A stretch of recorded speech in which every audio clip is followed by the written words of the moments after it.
Welcome back to another episode of The Rundown, where we talk entertainment news and reactions by fans for fans. I am Christopher Fagan, always on time to be at least 30 minutes late, at least. And joining me today, back at it again, this lady right here, Tabatha. Hey. How you doing? So yeah, we were just talking about like, is there anybody waiting? Like, no. I think all of our 7 o'clock crowd was like, what the hell's taking so long? Yes. It was really my fault. I was distracting. No. Let's not do that. Let's tell the truth. It wasn't just her fault. It was all her fault. No. Yeah, it really was. It was a lot. It was a combination of a lot of things. There was like a few. I'll get into it later. First, before I do that, let me just remind you guys, if you're in the live room, if you're watching us live, and we appreciate you if you do watch us live, go into the chats. They come up right here. You see this little wall right there. So anything that you guys want to say or talk about, that pops up right there. We're gonna go through about 10 topics during this show, and we want to get your thoughts on it. So Travis Clark says, "Hi, how are you guys doing?" I am well and blessed, Travis. How are you? See, I told you the wall works. See, look at that. Got the wall. All right. I know a lot about a little about a lot of things. So we're gonna go through a couple movie topics. We're gonna play a few games and have a little bit of fun here. But let's talk about some things that are going on, because I'm sorry, like I said, we started off late, but we're gonna get right into it. So, I'm gonna put her on the spot now. Okay. The first topic of the week. First topic. What is it? She's looking at her notes. I got notes, y'all. The Lena Wilson. Yeah. So yeah. If you guys, if you haven't heard, that was the whole thing with Lena Wilson. Lena Wilson is a movie critic, a journalist for the New York Times. Yeah. And she did a review for a movie called Bodies. I think Pete Davidson stars in that. Yep. And look, it got a little crazy. Do we have something written down, like a little synopsis of like what went down on it? So basically, she did a review of the bodies, and she made some negative comments regarding the actress's body. Amanda's body, and regarding her breasts, and it became very controversial because it seemed that the only problem she had with Amanda and her breast and her being well endowed was that she was black, because she had made other reviews regarding Megan Fox's. Yeah, almost the exact same criticism. But in a positive light. Correct. Like, we get to see Megan Fox's boobs. And it was all great. And then... like, who has a problem with boobs? I know, boobies are great. Nobody here at this table has a problem with boobs. Boobs are my favorite. Boobs are my favorite. But...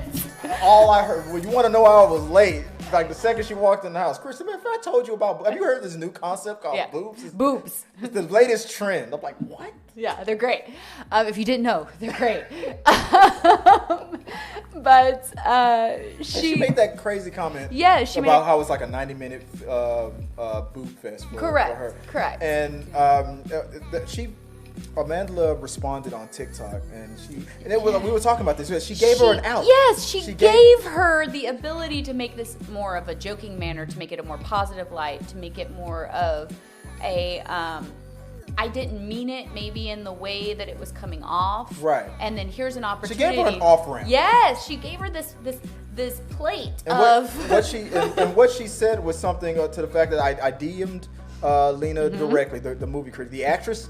DM'd the movie critic directly and was like, hey, in a joking way, said something like, if you stopped watching my tits. I'm sorry you didn't like the movie, but maybe if you stopped looking at my tits, maybe you would have enjoyed the movie more, or something like that, in a joking way. And then what the movie critic did after that was she posted that DM Yeah. on Yeah. TikTok. She's And like, I want everybody to see this DM. yeah, I don't want this actress to use Yeah. her celebrity against me or exactly, something like that. because she had a bigger platform than her, which is not actually the case. Which made no sense. It was like, dude, that Not was a actually. DM. It was a direct message. Yeah. No one would have even Yeah. seen that conversation if you didn't post it. And then she just pulls out so much narcissism, and the way that she was responding to all this was not a good light on Lena, like at Lena. all. At all. Like you spoke about narcissism, like in her video explaining about playing the victim card. Yes. She went on and on about how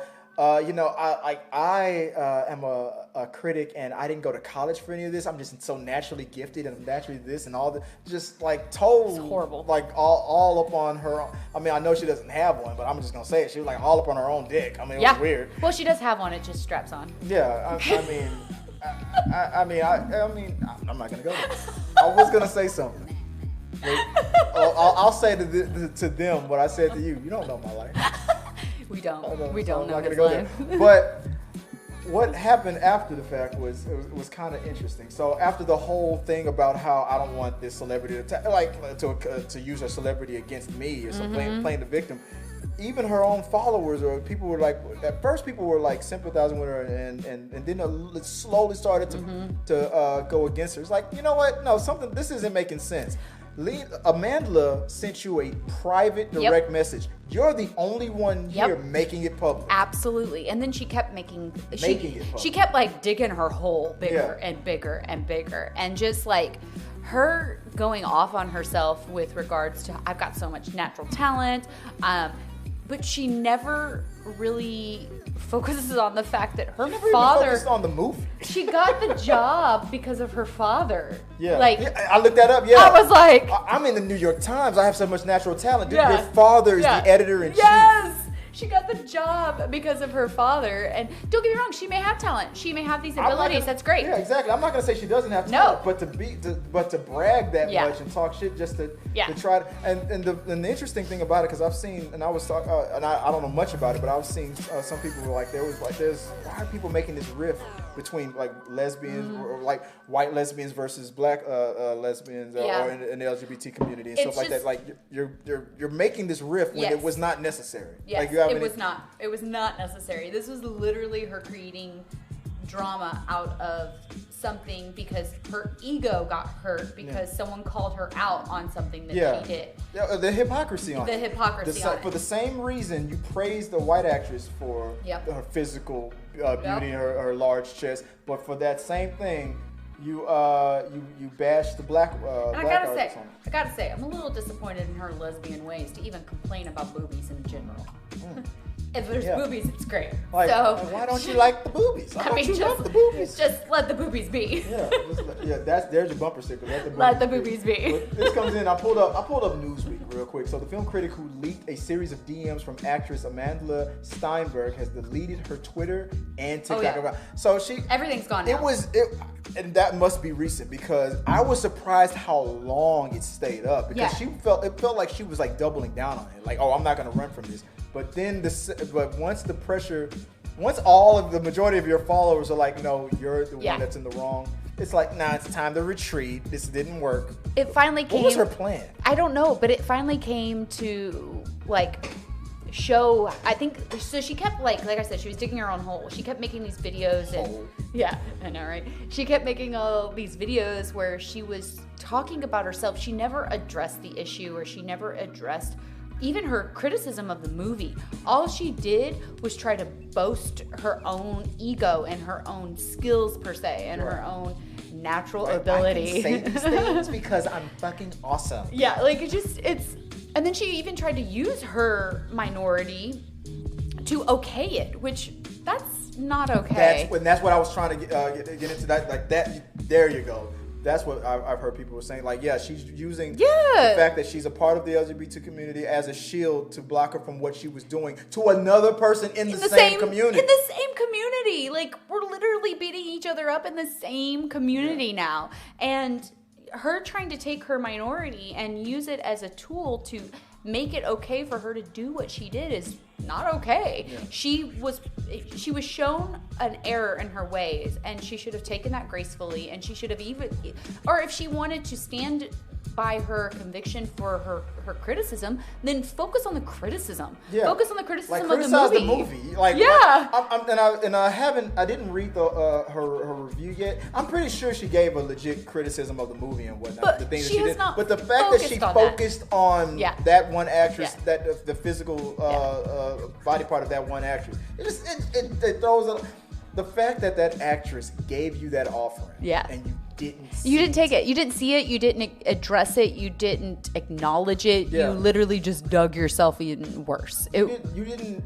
If it would have been me, I would have messaged her back and said, "Is it okay for me to? I see what you're saying. Is it okay for me to address this? To address this the way I appreciate the off ramp that you just threw."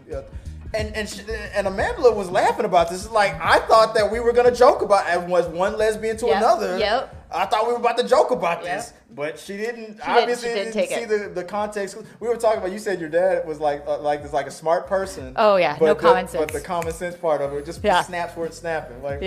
Absolutely.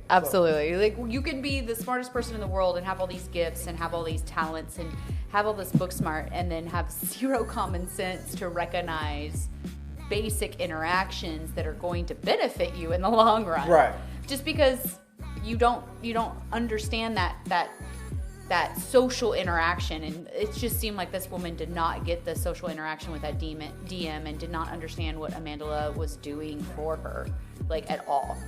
Amanda was really helping her in this situation. Or at least tried to. Yeah. She really tried to. Yeah, but, for sure.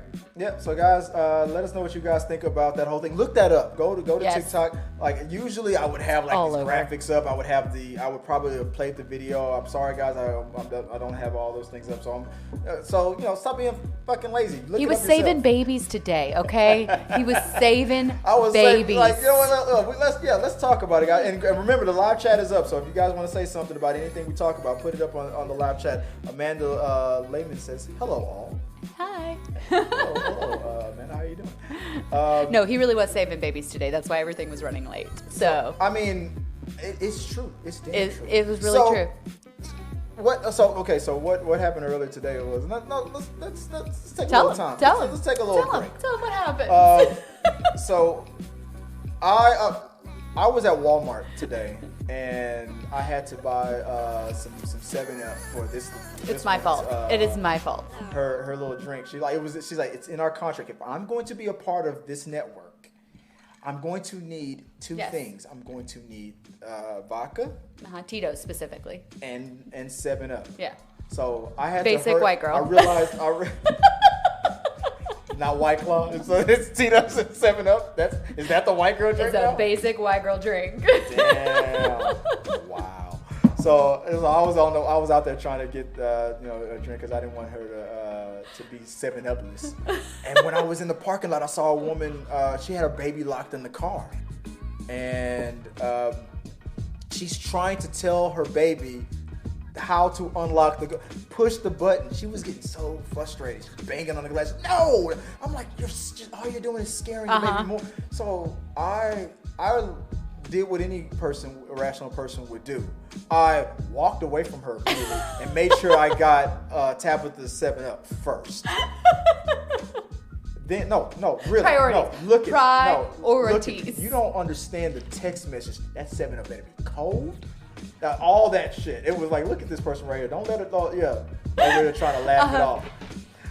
But I look innocent. This is not what I sent him. Yeah. So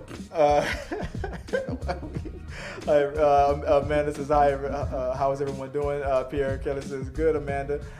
Pierre also says, why did they name the movie Bodies, Bodies, Bodies? We'll get to that. Let me finish my story first. Gosh. Saving babies, y'all. So I bought the 7-Up because I was thinking maybe she'll get it unlocked by the time I get out. But when I came back, I was like, she's still out there trying to get her car unlocked. I walked up to her and said, ma'am, do you need help? She's looking into her car window. She's ignoring me. I said it louder. Ma'am, can I help you? I can get something to probably help you try to unlock the door. And she, without looking at me, she just goes, leave me alone, sir. And I walked away immediately. I'm like, all right, fine. And I got in my car and I drove off. But then my damn spider senses kicked in. I turned around. I came back and I saw that there was another employee, another black guy who was trying to get her attention as well. But he was an employee, and she was probably brushing him off too. Yeah. So I pulled up next to him, and I said, like, she seems doesn't want any assistance. Yeah. But I told the guy, I said, hey, go into your store, go get a wire hanger, let's see, and just give it to her. Maybe she can open it herself. And then he was like, okay. He went to get it. He never came back. And I went in myself. There are no wire hangers in Walmart. It's all I'm about plastic. to say, I was like, do they have? They don't have wire hangers. So. After about 20 minutes, I circled around. There was another lady who was like walking by. She's like, oh my goodness, this lady has a baby locked in the car. And I made sure to make it about me at that point. I was like, yeah, I tried to help her. You did the typical man thing. Yeah. I made it about me being a man. I made it about race. I was like, what did I say? I said as loud as I could so she could hear me. I said, black man brother trying to help a sister out in a time of need. She don't want my help. Wait until that the right Karen comes by and over exaggerates. I was like, that's what I was trying to tell her. I was like, you're in a situation right now where the wrong person would probably be like. Because I went back and I listened. I was like, the engine's running good. Maybe the AC is on. Baby's not in that much danger and whatnot. But you don't know what people might say when they call it in. Well, another issue is like, if the kid can lock the door, they could probably put the car in drive. Who knows what that kid was about that day? Oh, it's my time. I'm out. So I'm like, the point was that time was wasting. While I was like, why are you in your own ego? When all this time was anything could happen. She was scared shitless. That's really what it was. So she was scared shitless. So I did what any rational person would do. I started recording for TikTok class. I was narrating and shit. I was like, all this time wasted and shit. Like you get your ego in the way. I turned into Kevin. If y'all know who Kevin Samuel is, I was all in this woman's life like I knew her. I was like, the typical modern woman doesn't want a man's help.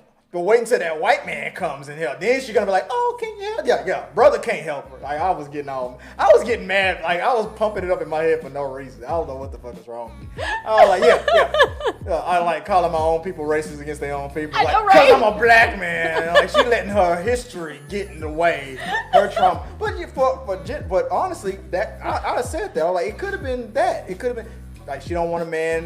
She could have been. You never know. Help. I could have been triggering her, like she could have thought that I was trying to help her just so I can get something from her, and that could have been her life experience. I get that, but honestly, I'm a parent.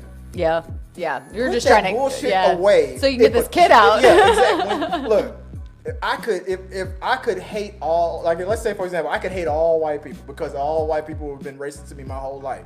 But if my kid is locked in the car, give me all the white people, and please. A man from and a Klansman would have came in with, I got the wire to unlock this door. I'd have been like, son of a bitch. All right, come on.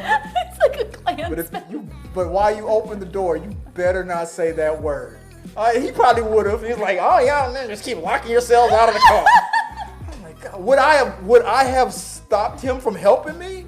No. Would I have liked the fact that I've had this guy to help me? No, I would not have liked it. But I still would have.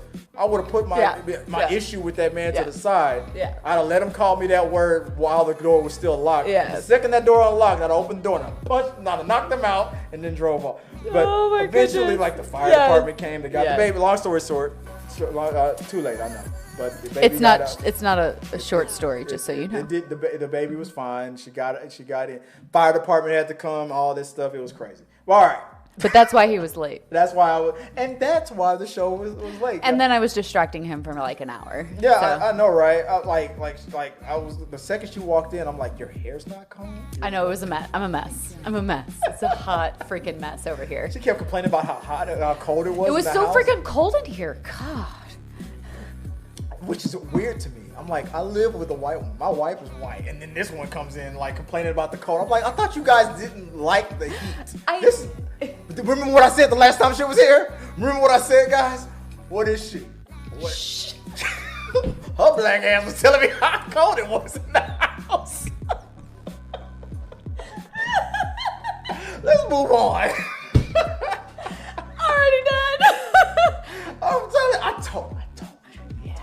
here trying to pretend like oh my God. I knew it when the second me dressed up like Ruby Rod and her dressed up like Lena. Like, shut your black ass up. You ain't fooling nobody. Oh my God. I knew it. I can tell. I have a sixth sense about these things. What are you gonna do? What are you gonna do? It was really fucking cold in here.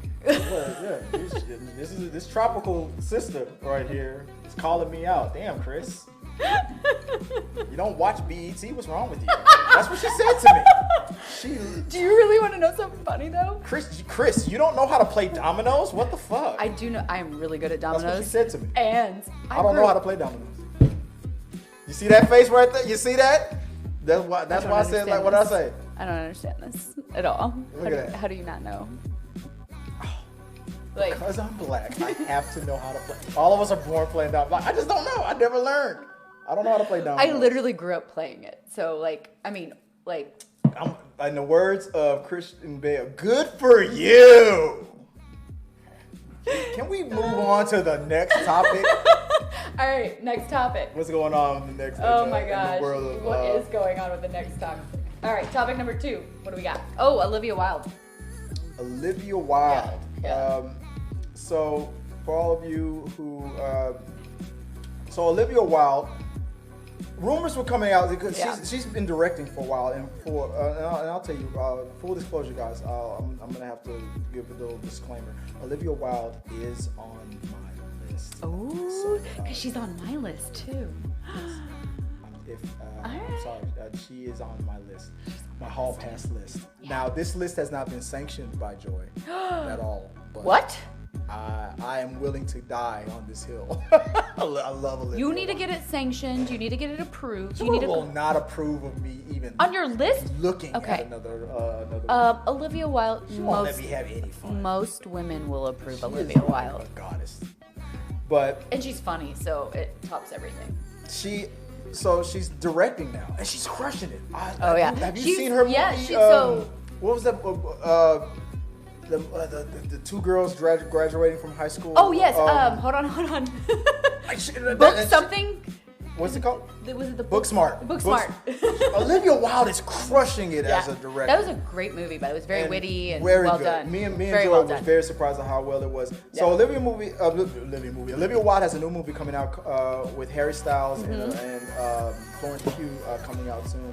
And the rumor was it was another one of those situations where the male actor is getting paid more than the female actress. And she, in a recent interview in Variety, shut that shit down quick. Yeah, she was like, no.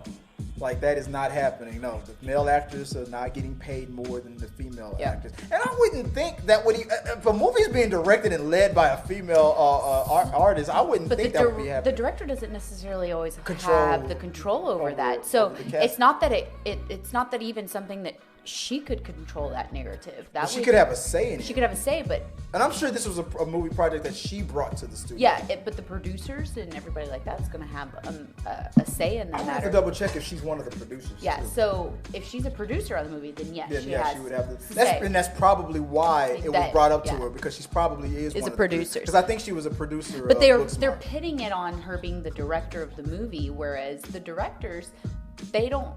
Yes, they have a say in the finances of what's going on. Like, they're trying to get the money for the movie, all that great stuff. But what most people don't realize is they sometimes don't even get to dictate what's being paid to the actors. That's why sometimes they don't get the actors that they want, because the producers get to direct that. Right. So it was always an interesting concept to bring this to her with, there's this rumor that, Harry Styles is getting paid more than Florence Pugh. Yeah. But yet, they're not even bringing in the fact that there's so many other factors into this. So, which I always thought was very interesting. But if anything, I think Florence Pugh should be getting paid more than Harry Styles. Yeah. I'm not saying that Harry Styles isn't probably a good actor and stuff like that. But still, he's not known. I would think that her ability as an actor is she, to me, I'm sorry.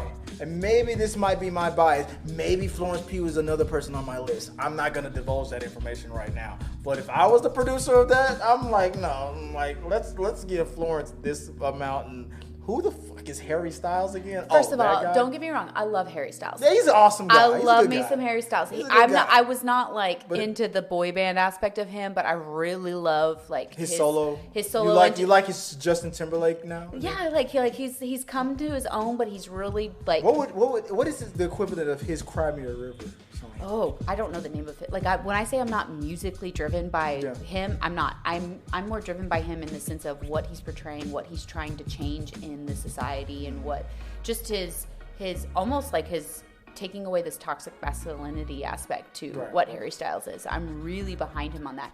I am not driven by his music. His music is not necessarily my type of music, but I'm really driven by what he is displaying to society and what he's bringing to pop culture and what he's creating as normal. He's allowing men to explore and be themselves and still be masculine and still be men, which I love, this one form of concept of what a man is, and he's changing that, and I like that. So I can get behind him and support him in that, but not enough to pay him more than Florence Pugh. No, he doesn't have the experience. He doesn't have the known, credentials for that. Doesn't have the catalog. Correct. Absolutely. Unlike Florence Pugh. I'm sorry, I got lost in Florence's eyes. Yeah, he was totally looking at the picture. I was like, I'm sorry. I was looking. This is what I was looking at, guys. I was like, look, I don't know what it is about this death stare. I feel threatened and excited at the same time. I don't know what it is. A little scared. Yeah, but it's probably because of the fact that she's a Black Widow in the MCU. But Olivia was saying, so this comes from BuzzFeed. I pulled the first thing up there. I can find. If you've been keeping up with Don't Worry, Darling, that's the movie that's just coming out with Florence and Olivia, and I'm sorry, and Harry. Yes. And roll out. There's a chance that you come across the rumored feud between So yeah, there's a rumor that Olivia Wilde and Florence don't like each other, don't get along, and she shut that down. Yeah. It's like, no, that's not true. At all. Why is it that we like? Why do people love to make women fight? I don't know. Why I guess we're it turns us on. Why is that though? As a female who likes females, I do not enjoy. I can answer that question.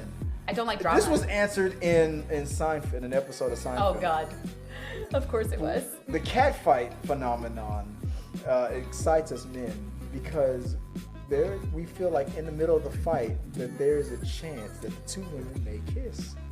Oh my God! That's what we want to see. That's how Seinfeld explained it. As a person who kisses women a lot, what do you think about that notion? I am not a fan of drama that leads to sexual tension.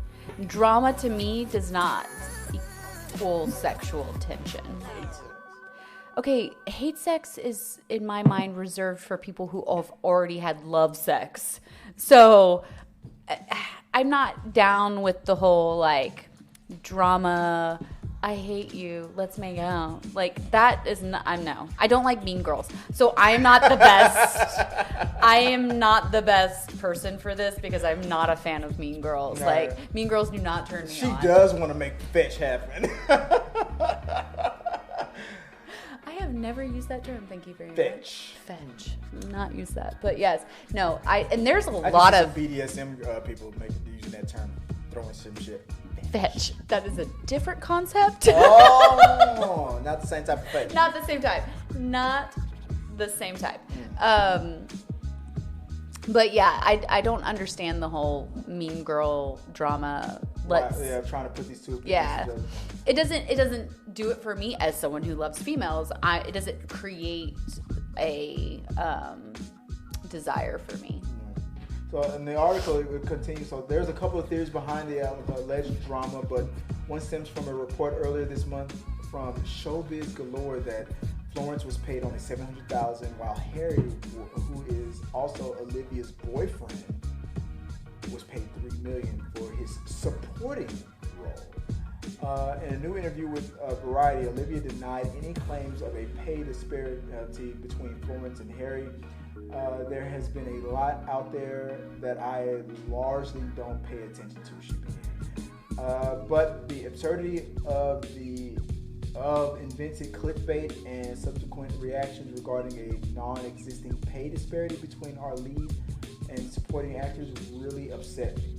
I am a woman who has been in this business for over 20 years, and it's something that I have fought for myself and others, especially being a director. There is absolutely no validity to those claims, she said. And then good for her for sticking up for her star and her man, who happens to be the co-star. I forgot they were dating. Honestly, so did I. I forgot that but they I were did dating. know it, but I completely forgot. But you know what? It would be a fair question though, because if the person who asked heard that rumor, and it's just a rumor at the time, that's why they asked, and obviously that's why Olivia shut it down quick, because obviously there's a conflict of interest. Absolutely. He's my boyfriend. Yes. He's in the movie. Yes. If I paid him $3 and for supporting, and the star $700, ooh. Look, and I'm gonna be this person right now. I would really hope, in supporting her and in supporting, because I love her, that she really wouldn't do that. Like, I want to believe that she really wouldn't do that. The dick was that good. I mean, $3 million. Like, goddamn. I mean, if he puts it down like that for $3 million, I'm like, damn. All right, Harry. All right. Oh god. Not all heroes wear capes. No. Lord. I mean, you gotta do what you gotta do. Can you imagine that pillow talk? I want $3 million. Oh my god, that is so no. First of all, look, Harry Styles, but it's Olivia Wilde. That woman don't need to do that. Come on. You should be paying her $3 million. Yes, exactly. Fucking Olivia Wilde. Isn't she divorced from what's his name from Saturday Night Live? It wasn't Saturday Night Live, and what's that his popular show that's on Apple TV now? I have no idea. Her ex-husband, from guys in the chat, you know who I'm talking about. Olivia Wilde's ex-husband. Pull it up in the chat. But anyway, share your thoughts on what you think about this whole thing between Olivia Wilde. But let me know in the chat room. Who's her ex-husband? The guy that he's divorced. Yeah, I can't remember because I don't know. Saturday Night Live. Let's move on to the next. So. Next topic. Tabatha. What is the next topic? Is gonna be Barbie departing from Euphoria. What is going on? So Barbie from Euphoria. Barbie, or is it Barbie Ferreira? Ferreira. And let's see, and Nixon B with the clutch, with the save, Kevin Sudeikis. Oh, okay. That's her ex-husband. Yeah. Okay. There was a whole thing about she was served papers while she was at like a comic book convention. She was on stage. What? And the person served her while she was on stage. Okay, I missed that. Kevin, it's Jason Sudeikis. You put Kevin Sudeikis, but I think it's Jason Sudeikis. I'm confused. When he found out about it's Jason Sudeikis from Saturday Night Live. It was on Saturday Night Live. Is it Jason? Yeah. Amanda said yes. Jason Sudeikis. Okay. When he found out that she was served on stage, like, he was pissed. He's like, no, I did not want it to go down like that. He couldn't control. Well, that's like a bit they're in the middle of divorce. Yeah. And I was like, dude, when I found out that he even was with her and got and all that stuff, like, my respect for him went like through the roof. Right? Like, dude, you pulled Olivia. He did pull. Wow. He did pull. That was a pull for sure. Did you did those? He's not that funny. I mean, he's a bit funny, but he definitely pulled on that one. Wow. Yeah, for sure. Wow. You know what I would do? You Joy? Shh. All right, good. She can't hear me. You know what I would do? I mean, she's a lister. Yes. Making sure my wife isn't gonna murder me. She's probably still gonna murder him. It's okay. So the current topic we were supposed to be talking about. Yes, it's Barbie from Euphoria. Barbie is departing from Euphoria. Yeah. How do you feel about that? I'm sad. She has such a complex character for that show, and her character is so well developed with what she's going through and the aspects of her, like, kind of coming to her sexuality and creating control over it, and then, like, the ideas of, like, OF and how she's, doing that lifestyle and owning that. I loved the character and how it was being kind of presented and how it developed. And so I'm a little sad to see that character go, because I thought it was a really well thought out aspect of what women do and go through, and taking that power and creating a monetary aspect of it, as well as owning it and kind of discovering yourself through it. And I thought it was a really well thought out character line, and so I'm going to be a little sad to see it go. Yeah, so and this comes in from Variety. So Barbara Ferreira says she's leaving Euphoria. She says, I'm having to say a very tearful-eyed goodbye. Barbara Ferreira says she will no longer be returning to Euphoria for the third. She won't even be in the third season. I know, which is... I would have hoped that she would have finished the third season first. But the actor announced her apparent departure via Instagram, writing in a story post, after 4 years of getting to embody the most special and enigmatic character, Kat, I'm having to say a very tearful goodbye. I hope many of you could see yourself in her like I did, and that she brought you joy to see her journey into the character. She says this today. I put all my care and love into her, and I hope you guys could feel it. Love you, Catherine Hernandez. Representatives for HBO and Ferreira, did not immediately respond to Variety's request for further comment. Yeah, but I still haven't finished season 2. What? I'm like 2 episodes away from finishing it. I binged that like hardcore. But her character was always she's been through it from being like the unseen to the whole her arc about with all the confidence and stuff, the empowerment of it, and then losing kind of control. Exactly. Like her character is, besides Rue, correct, is the most complex. Yes, that's why character. I loved that character line. So I really, really am sad to see that whole storyline kind of dissolve. Do you think they should recast?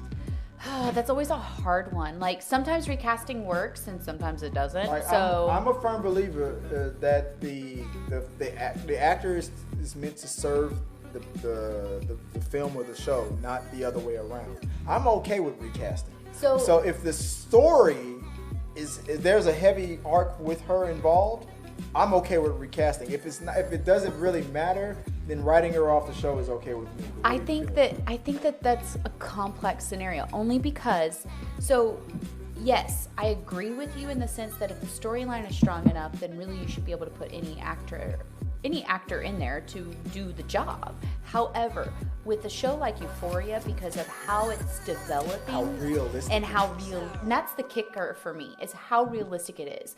If you look at what that storyline is and you look at how they're developing those characters and what is going on in that show, it is hitting some very, very strong points. It's hitting some very real situations that happen.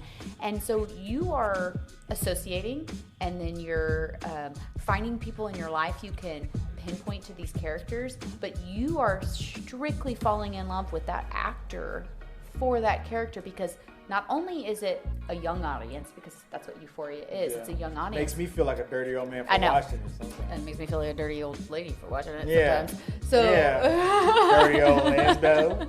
That's what it is.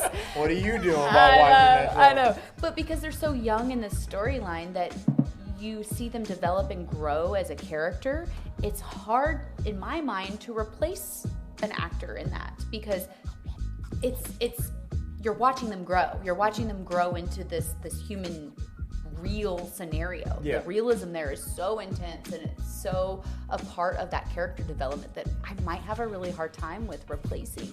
Yeah. And I think it's specific for this sort of situation, because I do agree with you with a lot of recastings and other things. I really do. But with this situation, I feel like it might be a little different just because of how the show is portrayed and what it's developing within those storylines. I agree. Yeah. Nixon B. So I read that the writers didn't feel the storyline with her boyfriend was that strong, but I completely agree with everything you both said. I felt sorry for that the boyfriend. Yeah, I did but too. I didn't. But I wasn't dependent on it. Yeah, exactly. He wasn't the important part of her story. Her reacting to him was more important than him. Yep. I like how she was treated. Yeah, you felt sorry for him and stuff like that. And you didn't want her to, but at the same time, it's that lesson that people need to learn. Like be honest. Like if he's not floating your boat, then don't. If he's not making that motion in the ocean happen, then no. I mean, there was some scenes where he tried. He really did. And look, you do feel sorry for him. You feel empathy for him. Yeah. You feel this guy. Like he was a hero to me. Yeah. I mean, he was like, I'm gonna try something. And he went for it. I was like, my man. He did. He really did. And you do feel sorry for him. But I think when you look at their interaction and you see what they're doing, she don't like him. She doesn't like him, but it wasn't so much about him. In the black guys. It wasn't about him. It was about her journey, and that's what I really liked about her story. Could you imagine if he would have found out what she was doing personally and stuff? I don't know because he would have freaked out. You think he would have freaked out? I don't know if he would. Or you think he would have been went a little cuck with it, but whatever you need, baby, whatever you want to do. That's even if he didn't like it. And I think maybe should we have like a Euphoria conference like it feels like we really like this show. I do. I love this damn show. I feel like he would have been all like, yeah, babe. I don't walks into her walks into the house, seeing her with like 3 different guys and stuff, and he's like, oh, if you need me, I'll be in the kitchen making dinner, baby. So just take your time. Hope you're hydrated. Bye. Hydration is very important in an orgy. Is that true? Hydration is very important.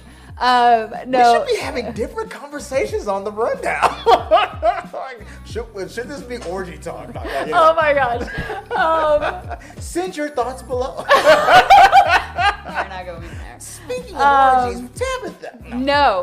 And so for me with him though, his storyline, I feel like their storylines are separate. They just happened to be together at that moment. Yeah. And I don't feel like he was pivotal. I feel like eventually he was going to get written off the show. It's not even that I thought he was going to get written off. I just thought that his storyline was going to deter from her eventually because her storyline was so powerful and so strong with what it was that I thought that they were just going to remove him into something else, and then her storyline was going to create its own little dynamic and drama with the cast. He would eventually like invented something that made him a billionaire or won the lottery or something, and then become like super. Isn't that always the story? This isn't Romeo and Michelle's high school reunion, okay?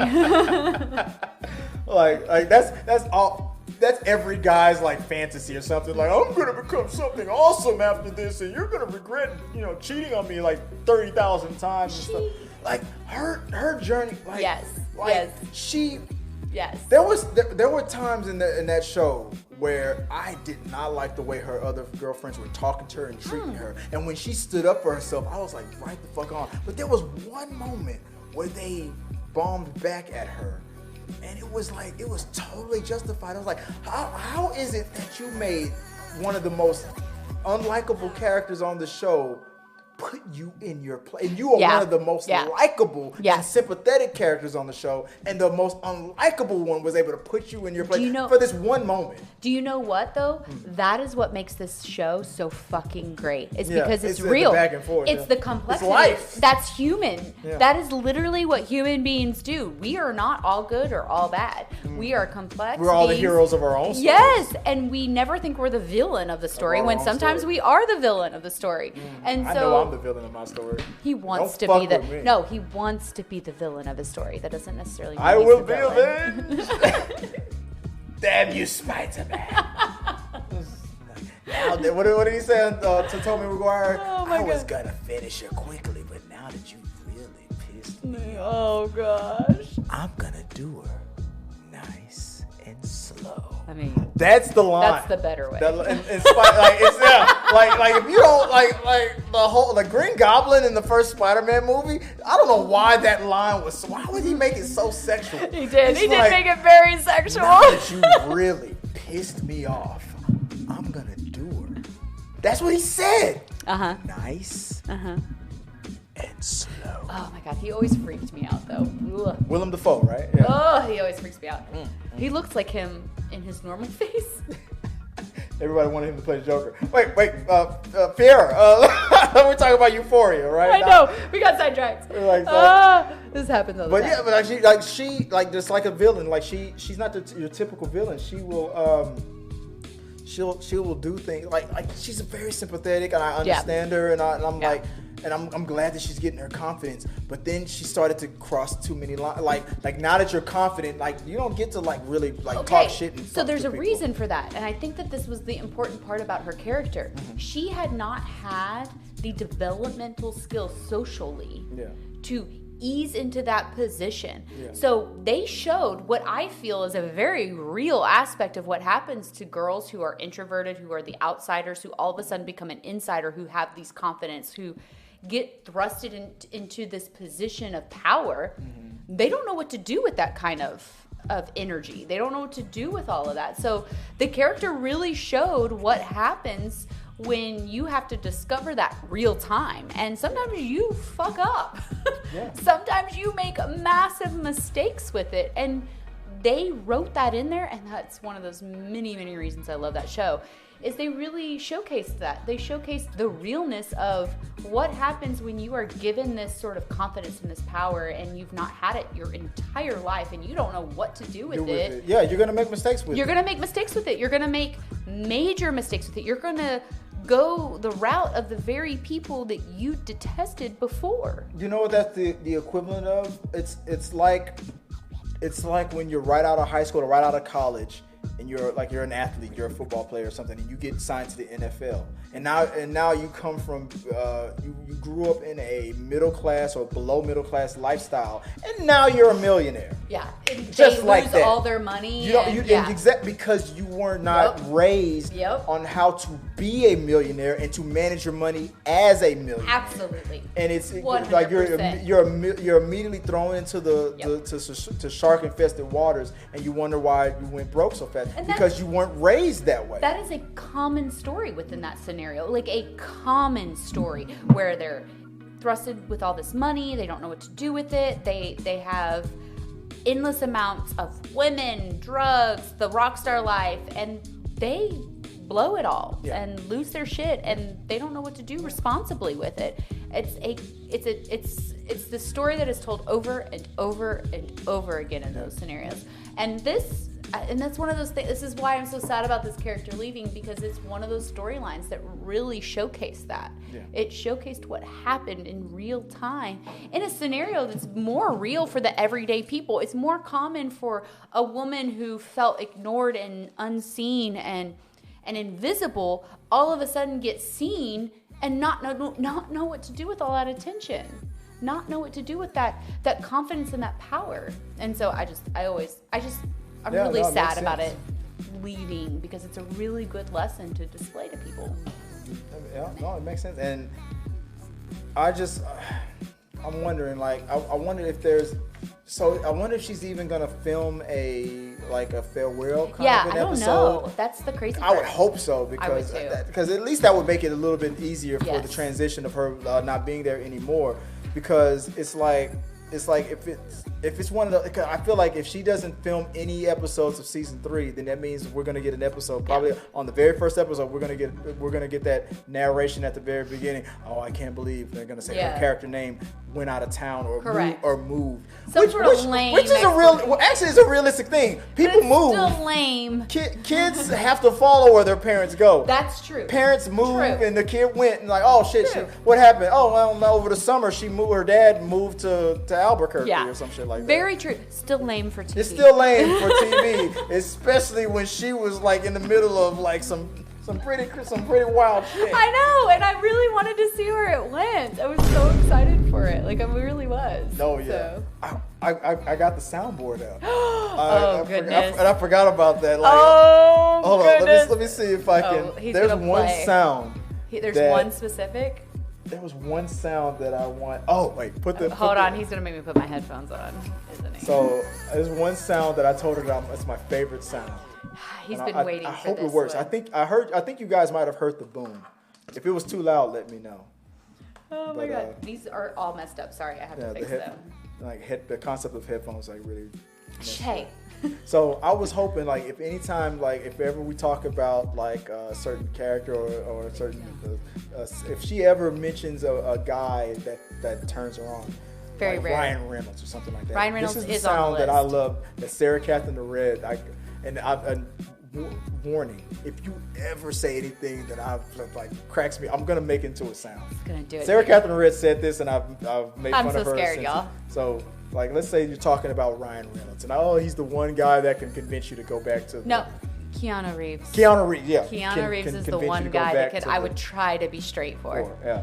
Yeah. And that he would be your Spicy bad daddy. Oh my God, no! I can't do the daddy. I can't. It's too much. So Keanu Reeves is your I can't. spicy Bad daddy. No. bad daddy. I can't do daddy. Ugh. Spicy bad daddy. No. That's the sound. I love. I don't know what it was about that sound. It cracks me up. You love it so much. I love that. I love that sound. And my So I used to have whenever I got a new subscriber. Friend Amanda Just Vibing on TikTok. Go follow her. She's awesome. Her story is awesome. Like when me and her became friends when she didn't have that many subscribers, and she's in California. She had a job in retail that she hated, and she like a vision board. She willed her current success. She's like, I want to get invited to like screenings. I want to be involved, and then slowly it started happening. She got a job that where in the media that she wants to be in. Now she's getting invited to screenings and stuff like that. She's blowing up on TikTok now. Good for her. But luckily for me, I took a sound from her TikTok and I got her permission early before she was super famous. Now, no takesies backsies, Amanda. So anytime I got a new subscriber, and if you haven't become a subscriber, hit the subscribe button and then you would hear this sound. Marvel? So, Marvel. So she has an ongoing thing on her TikTok where she bursts in the room and she yells at Marvel. Anytime Marvel upsets her, she plays both herself and Marvel. And the funny thing about her Marvel thing is she walks in the room and she grabs Marvel by the face. It's really her grabbing herself like that off camera. But she does the thing and she grabs Marvel and Marvel's like, what did I do now? But if you guys follow her, Amanda Just Vibing. I'm gonna have to go look her up. She bursts in the room. Also, so I think y'all two would get along great, by the way. She has a husband, though, so you gotta get it. I don't know about the husbands. But she walks in the room. The first thing that it was always funny. Everybody would always be looking forward to her when she bursts in the room, and you would hear Marvel? like that. That's It was funny. No, anyway, I got sidetracked. I'm sorry. He's all about the soundboard right now. This soundboard is my everything. It's my reason for living. Tabitha, what is our next topic of the week? All right, you ready? I am ready. House of Dragons. Yes. So Tabitha, you have watched the House of Dragons episode 1, as if we have all. If you guys have not watched House of Dragon, what the fuck are you waiting for? Watch It's so good. It is so good. It is so good. You see, Tabitha was smart. She went to the bathroom before the show. I did. So I'm gonna take the time. I'm very honest with my subscribers and my followers. I'm gonna take the time to tell you guys the truth. I'm gonna take a potty break and allow the co-host of this show to monologue for a few minutes about how she felt about the. I'll keep the door open, though. So you can hear? Okay. I'll be disgusting and leave the door open. We'll hear him pee. It's okay. You might hear in the background, but I'm listening. I got you. I'm still with you guys. I got you. So let's hear what Tabitha has to say about the first episode of House of Dragon. What do you think? I freaking loved it. Okay. True GOT fan. I even named my youngest daughter's middle name Winter because I am a true GOT fan. So, I really was excited about the show and I really loved what they brought to it. I liked that they are finally giving us a backstory to what is happening with Khaleesi and kind of why she is the way she is and what she came from. And There it was. He did it. But I was really excited to kind of get to see the development of why Khaleesi the way she was, where she kind of got these foundations and what they brought into the episodes. And I'm really excited to see where this goes. I really am. They've kind of really set up the foundation, in my opinion, really well, with the trying to bring the empowerment of women into the positions and how that is progressing. Because with Khaleesi, you never understood why she was the female hero and why she was portrayed as this hero, because you had everybody else as the men with the power and all that stuff. What'd you say? Oh, he's wronging me from the restroom. What are you wronging? What about it? Tell me. He's coming back. Did you wash your hands? Yes. Okay, good. Maybe. So, yeah, no, Khaleesi was a jerk from day. I could tell. Do not. She We're was gonna a jerk fight. from day one. We're gonna fight. The signs were there. No, there weren't. Of her jerkness. I am so upset with you right now. Get triggered. I am so triggered. I am such a bitch today. I am so triggered right now. See, Nixon agrees with me. Yes. That was not agreeing with you. Yeah, that was there way before I got here. But Nixon agrees with me. Yeah, No. Khaleesi No. was a jerk No. from day one. The signs were there. I disagree so much with this. You can disagree all you So want. I'm going to put it in his mute your freaking mic face. at any moment. And you know what I can do? It's gonna get scary up in Yeah, here. right. Don't ever cut a black woman's mic off like that. But I like the fact that the show started with the whole, like, this was like 172 Yes. years before Khaleesi. But Like, it's giving you the foundation. You didn't see the. I don't want this to be a whole Khaleesi conversation, but you didn't see the signs from day one. Okay, I don't think that there were signs from day one. That she could become the Mad. They No. mentioned the Mad King. No. So many times. Okay, what I think that they were doing with Khaleesi was they were trying, in my mind, they were trying to pin it on this like madness that was developed through these bloodlines. When in reality, in my mind, throughout the show, what you saw, it was not madness through the bloodline. It was madness through expectation.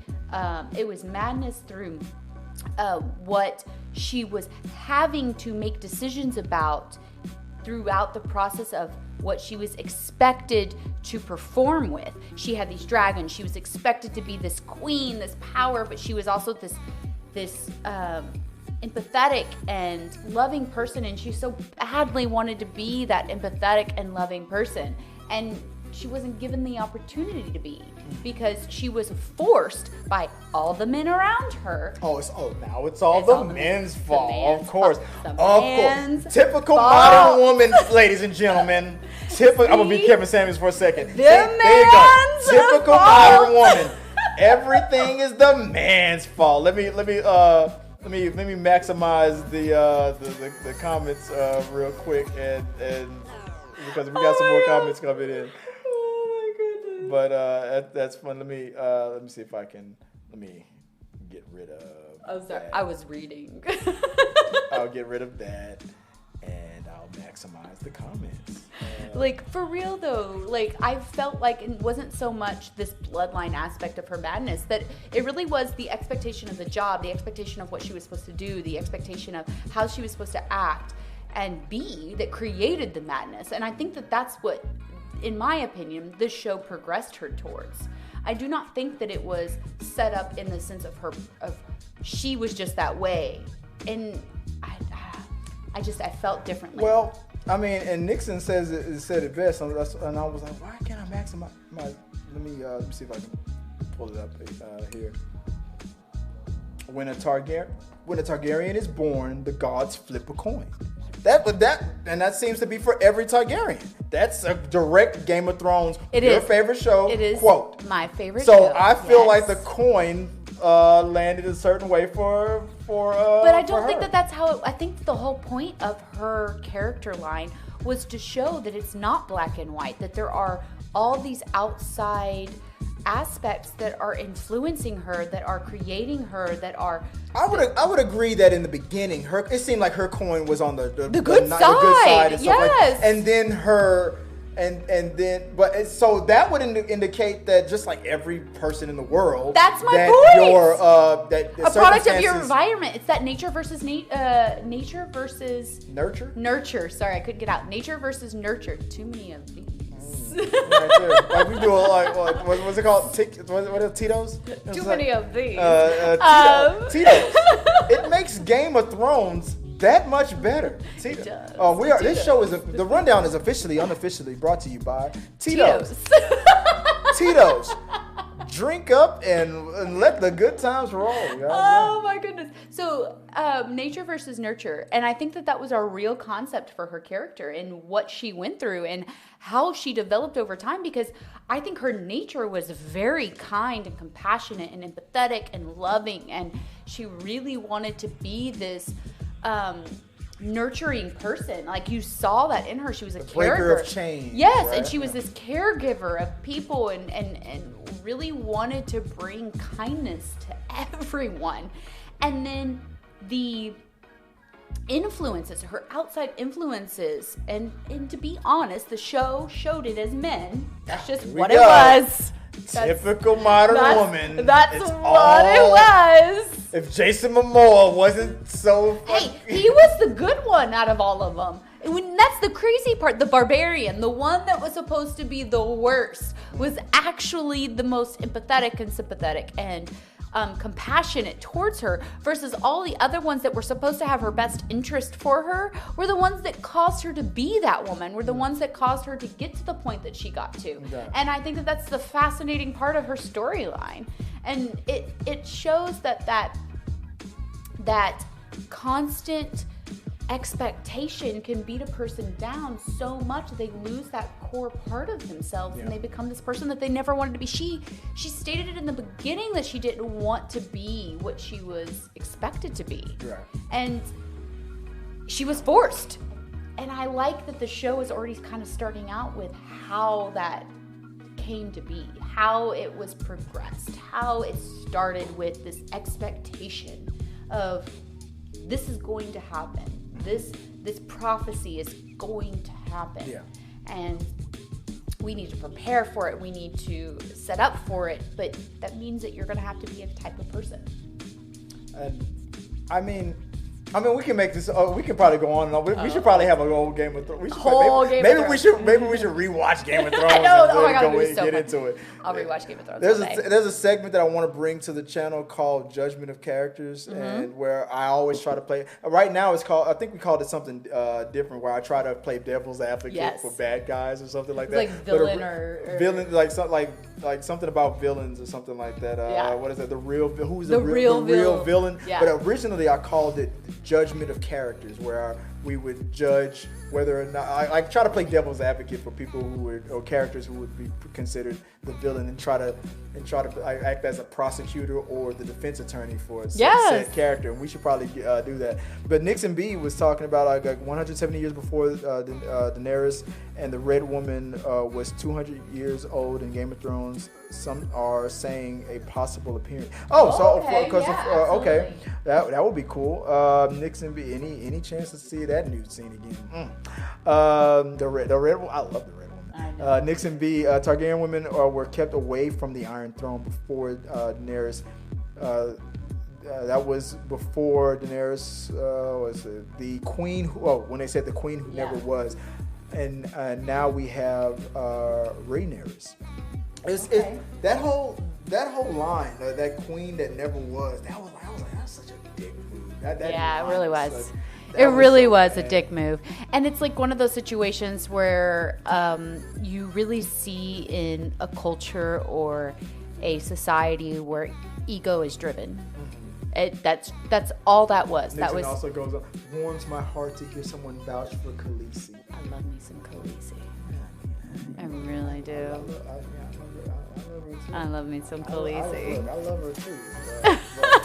But when love me when she was flying around that city and when she already won. I would have burned happily. You know what? And here's the thing. And here's the unique thing that I like what HBO or the directors or the showrunners did with those scenes, because some people will be like, that's when she lost her friend and when she killed her friend. Like, no, she's justified. But you notice how many innocent children they zoomed in on? I got spares. They were burning those. I got spares. I got 3, so I got spares. Wow. Burned happily. Like, all those innocent children who were probably cheering like, oh, the breaker of chains is here. We're finally, why is that dragon getting so fucking close?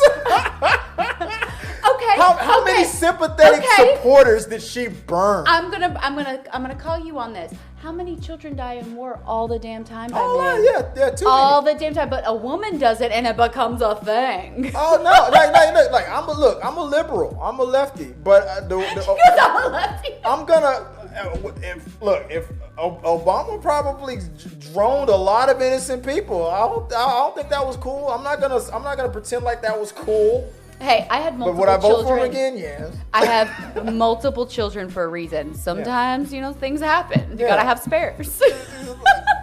It's like when you get married.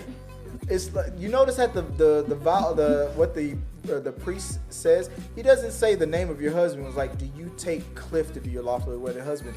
We're replaceable.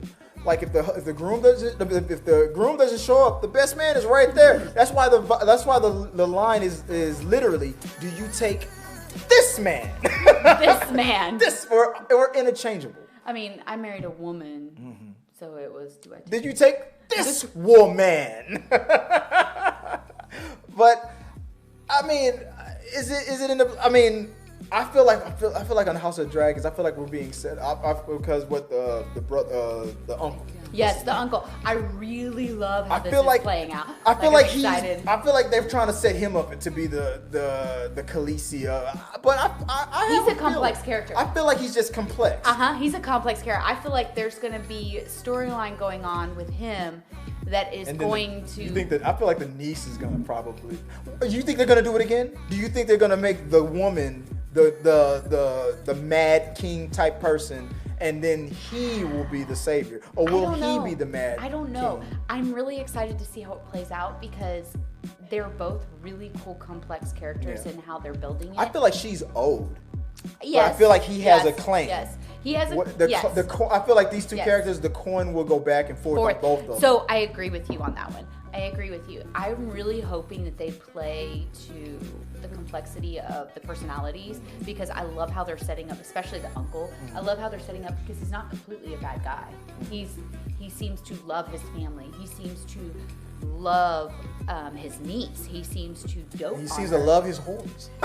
I mean, who doesn't love their horse? That dude got a passionate stroke. I mean, who doesn't love their horse?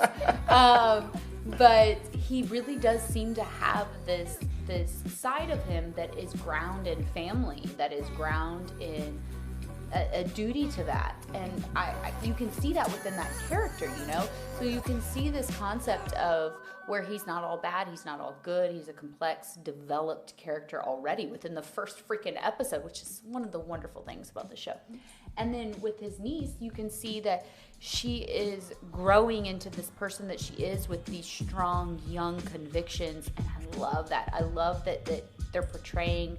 It's almost like, I mean, we have young adults as daughters, and so I know personally that my teenage daughter, who is in college now, who is so strong in her personality and so strong in her convictions, and I remember that as myself, and then remembering how I've developed over time, where I'm not fully that same person. Yeah, I was hard fucking headed about what I believed and what I said as a 19, 20-year-old woman, whereas now I'm more empathetic and compassionate about my thoughts, and I can understand another side while still having my point of view, and I can see that developing within the niece, and I'm really curious as to how that's going to play out.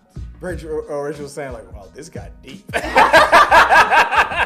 Yes, Rachel, it did. It was like, like welcome to the rundown, where we're gonna dive deep into every character and break it down. How does the Targaryens make you feel? Yes. What the metaphor of the dragons when they fly around? Do you feel superior? Are you like oh yeah, we're gonna get deep. We're gonna get deep. People in the comment section were saying like don't ruin it. I haven't seen it yet. I know. Watch it already. Goodness. I mean, I know it's streaming and things like, and the rules are kind of different nowadays with streaming. But we're old. Yeah. We're old school. Like back in the day, when if you watch didn't watch the show, it when it came out. you come to work the next day around the water cooler. It's a water cooler show, and we talk about it. Yes. Like I know now that with streaming things are a little lax now. Yeah. Like I'll watch it when I feel like it. Yeah. Look, I'm the worst with that. I get it. You'll get to it when you get to it. But I'm sorry, it's still a television show. Yes. 24 hours later, the sun comes up, we're talking about it. It's like I use the Super Bowl as my example of that. If you didn't watch it when everybody else did, don't get mad when everybody at work is talking about the great game that happened yesterday. Because or some it was shit. a great freaking they saw show. They saw it. Look, no spoilers. Like fuck that. Like Tom Brady won. Duh. Like fuck that! Like no spoilers, my ass. We're talking about this. You're not like that one coworker is gonna stop everybody from talking. No, it is so good though. I was so happy with that first episode because I was a little worried. I really was. I was a little worried with how they were gonna do it. And I was just so the happy. second I saw the first orgy, I'm like, oh yeah, this you feels saw great. The first orgy, of course. That was awesome. Of course. Oh man. Of course. Gots to be more careful. Loved it, man. What was that song? What was that old Houston song? Love it, man. 25 lighters on my dresser. He's over here feeling himself. I can't.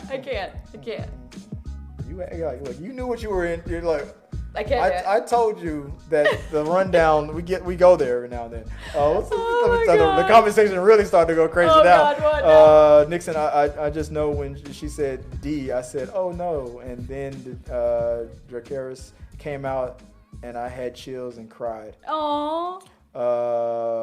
Fear of missing out was what Rachel Warwick says. FOMO. She has FOMO. Well, did I miss anything else? This got deep. Yeah, okay. Tab, don't be calling me by my full name now. Hey. Rachel Warwick says, don't be calling me by my full name. I will call you by your full name. We're past that now. All right. Don't y'all bring out personal stuff. Oh, like do that after the show. Let's continue on. But guys, but overall, I love the show. I thought it was great. I really did love it. We're back in the Game of Thrones world, and it was great. Did you hear while you were peeing? Like legitimately though? I can't hear anything. Okay, while you're peeing, you can't only hear your pee. So I literally named my youngest daughter's middle name after Game of Thrones. Oh yeah. You said yeah. So her middle name's Winter. Oh, okay. Yeah. So she's Isla Winter. I wanted to name her Khaleesi, but it got vetoed. I wanted. What was it was a funny thing. I said to my ex-wife. I said some stupid shit about naming the kid. I can't remember the joke, but it was something about. I can't remember. Oh, that's the tip of my tongue. It's okay. It's a stupid kid named joke. I was telling him jokes earlier today, and yeah, he didn't get half of them. And they were great jokes. They were great lesbian jokes. I didn't get them. No, they were bar jokes. First of all, they were bar jokes. They were bar jokes. Only one was a lesbian joke. And I really the other one was a that. gay joke. Yeah. And the other one was a hetero joke. I guess I'm just a loser. I guess I didn't get any of them. You didn't get my dog joke either. What do you call a dog with no legs? Nothing, because he's not coming. All I heard was coming. All right, moving on to the next one. So that's our conversation about the House of Dragon. Yes. I enjoyed it. I thought it was great. We're going to be doing more reviews on every episode every week. Luckily, when you're here every Thursday, we'll talk about like things like She-Hulk and She-Hulk. So that's another one. Let's move on to the first game of the week. What's the next one is Cringe Tender DMs, y'all. Cringe Tender DMs. Cringe Tender DMs. Okay. This is great. You looked them up. And I did look them up. We pulled up some DMs and sorry about that. We pulled up some DMs. We're gonna go through some Tinder DMs conversations that people have had. Yes, it's great. I will play one character. I'll play the other. Will play the other. We're not gonna tell you which character we're playing. Yes, we are. I will play the guy. This is a very misogynistic show. I am the man. She's just the woman. No, I'm the man. She's like, no, I'm the man. My voice is deeper. You've heard his high pitched. I can't get that high. See? What are you talking about? See? I can't get that high pitched. It's all him. Yeah. Whenever she says I can't get that high, you know she's lying. I am lying about it. I can't get that high. See, yeah. I'm All good right. there. Are you ready? We're gonna go through. Oh, so what's the first one? The very first one, number Okay, one. let's do number one. This modern day poet. Modern day poet. Are you ready? Do I need to click on it? Or? You don't have to click on it. Just read it. It's a short one. Yeah, short one. This is a short one. All right, Ready? This is from the DMs. Okay, so who's gray and who's blue? You're gray. I'm blue. I'm gray. Okay. This modern day poet. That's the DM. This is a Tinder It's conversation. a legit Tinder DM. Yeah, legit Tinder DM. Okay. You are so beautiful. You are so sweet. As long as I have a face, you'll have a seat. Yes, I am beautiful. Yes, I am sweet. With poems like that, you'll be eating your meat. I couldn't even say it without laughing. So sorry. Why you gotta be so cruel? I feel like he was a nice guy. You know, he wrote her like a haiku. It was, a little bit. I mean, it rhymed, so that part was great. But she's so mean. All right, you're gray again. Go. Okay. All right. Okay. So DM comes in. Let me lick them purple pussy lips. Sup on fucking tonight? I'm not asking twice. You don't have to. The answer is no the first time. I got aggressive, man. He was straight to sup on fucking tonight. Yeah. Like, he went straight for Yeah. it. Jesus. Like, dude, oh, I know. God. I know. All right, you're great. Go. All right. Damn, you are beautiful. Oh, thank you. What's the chances of me Tatsy tasting those lips and sliding my hard dick inside you? I know, we can't say it. I know. That went from one level to another. You're beautiful to. That was a whole other level I'm not used to. I have a dick, by the way. Like, damn. All right, so I guess the guys are gray on this one, right? Okay. All right. Ready? The next one was in this fast-moving relationship. Okay, fast-moving. Wait. There's not a second one. It's just the gray area. Is Go. Yeah. Yeah. The guy says, kissing your cheeks. I will be a proud fur baby daddy with you. There's no reply because there's none needed. This was after I told him I wanted a cat. It says it right there. This was after I told him I wanted a cat. I will be a proud fur baby dad. Stop with the daddies. God. Yeah, let me play it. Spicy Bat Daddy. You and your damn soundboard. Next. All right, next one. Okay. This one's great. Nice insult. This is a nice insult. The guy says, why are your photos so ugly? Not trying to be mean. I tried to ask nice. And then the best part is because anybody who knows me knows I love SpongeBob. It's the SpongeBob meme. Show him the reply. Okay, hold on. Are y'all ready? See if I can get this up. This is the reply. It says, full mask right here. I will. Excuse me, sir. I hope my horrible ugliness won't be a distraction. Can you guys see that? Look at that. Excuse me. I hope my horrible ugliness won't be a distraction. It's a pretty decent SpongeBob. I gotta give him for that. Okay, I gotta give him that. I never watched one episode. We can no longer be friends. We can't be friends. I have it tattooed on me, man. Patrick. What don't you have? I'm pretty sure. I'm like, did you watch that show Gargoyles? Oh yeah. Do we have any more? Look at him trying to make fun of me. Yeah, He's the just non-tattooed dude. Yeah, he's loser just over here. jealous. Was that the last one, or was that? No. I think there should be. There's another one. Number 6. Go. Number 6. Is that? And this one with a silver lining. Go. Even though you lost your youthful glow, I'm still interested. What a fucking compliment. Is that what she said? No, it's just my answer. Even though you lost your youthful glow, I'm still interested. I'm still interested. Yeah. I mean, it's heartfelt. I wouldn't kick you out of bed. Yeah. It's telling you the sacrifices that he would make to be there for you. Yeah. This hurts me. It hurts me to do this, but I'm so willing to do this for you. Rachel says, "Damn, I'm glad I'm gay." Me too, Rachel. The lone wolf, me too. Nixon, like I said, could be my DMs. I'm gay too.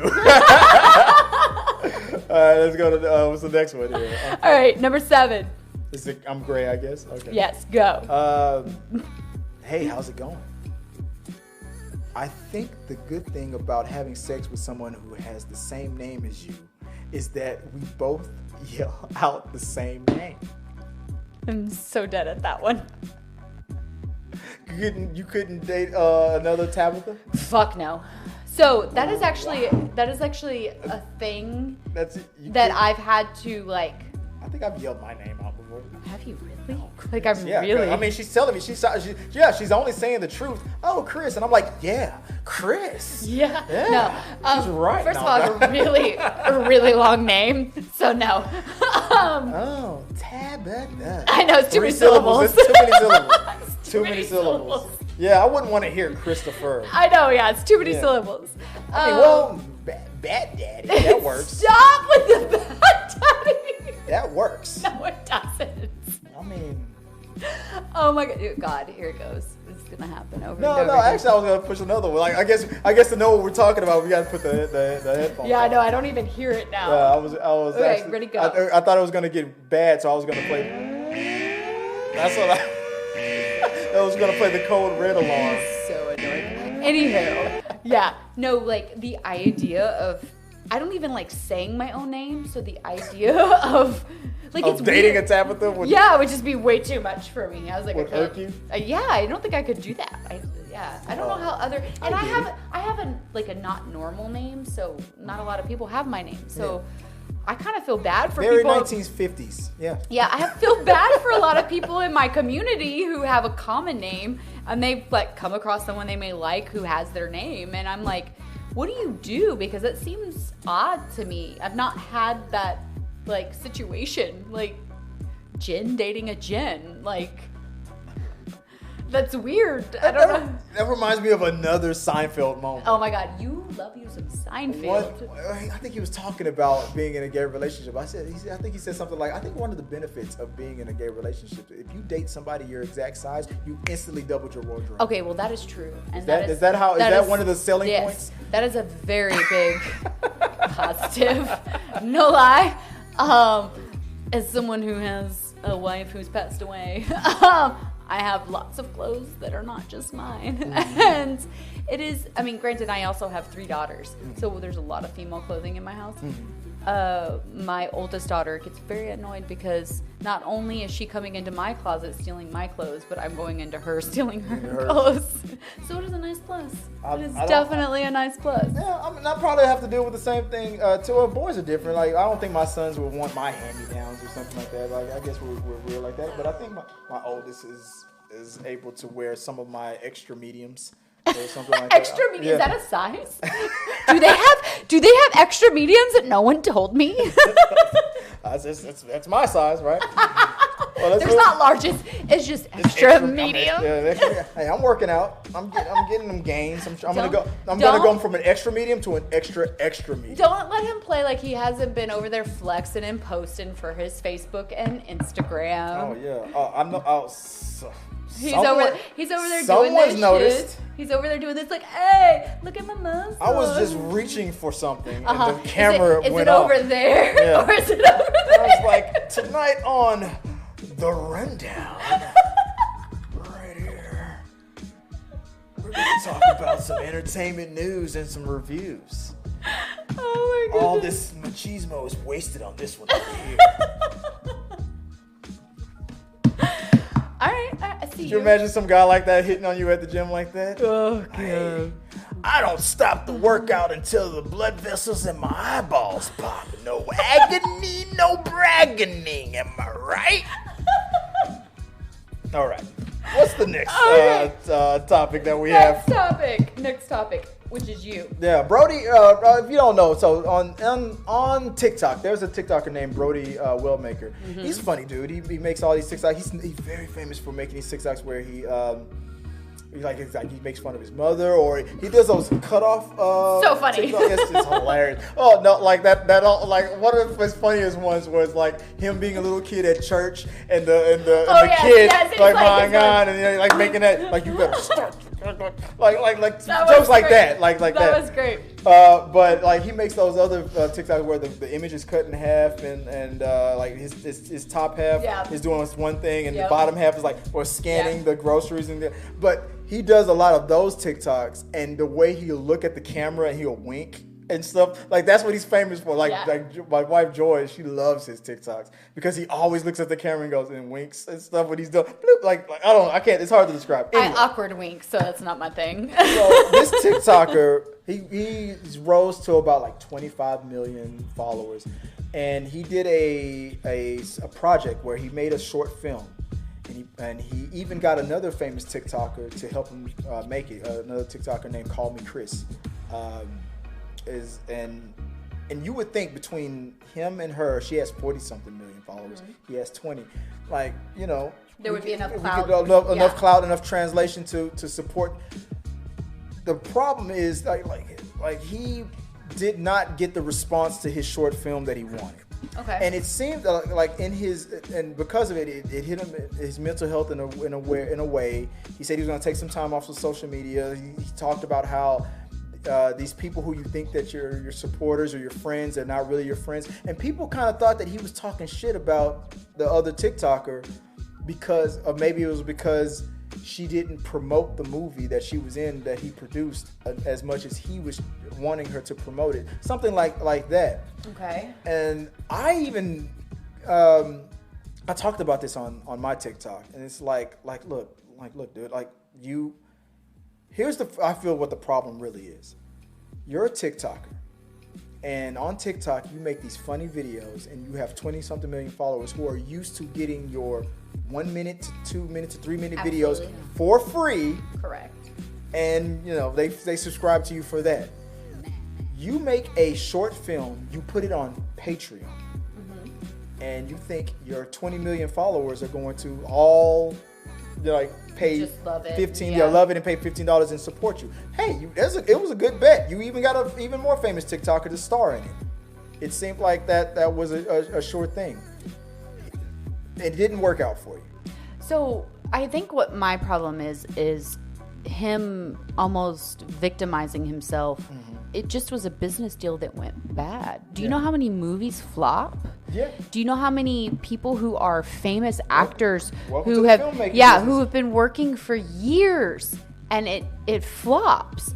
I mean, I follow Dak Shepard, and I'm an avid podcaster follower of his. Like, I love his Armchair, and I've been watching him since his Punk'd days, like the original Punk'd.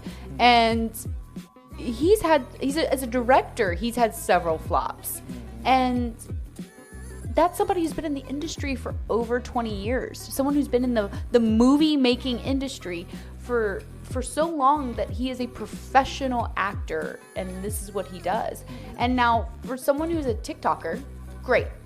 Look, totally takes all the energy you can put into it, especially when you're working on that kind of level. Makes a movie, does this great thing, but then to sit there and go, oh, you thought your friends were your friends, and he just victimizes himself in this scenario, that's the part that bothers me. Yeah.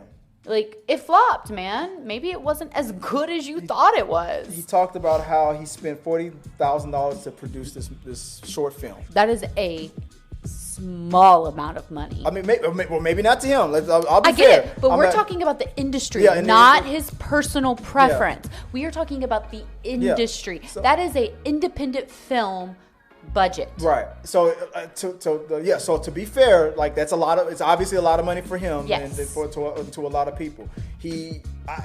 All the right moving parts were there. Like you have an even more famous person starring in your movie, and you would think your star power, your TikTok star power, would probably translate to support. I did the math on this. Even if 1% of their followers were to pay for that, it would have been way more money than he put into it. Maybe it just wasn't good. Maybe. I'm more on the side of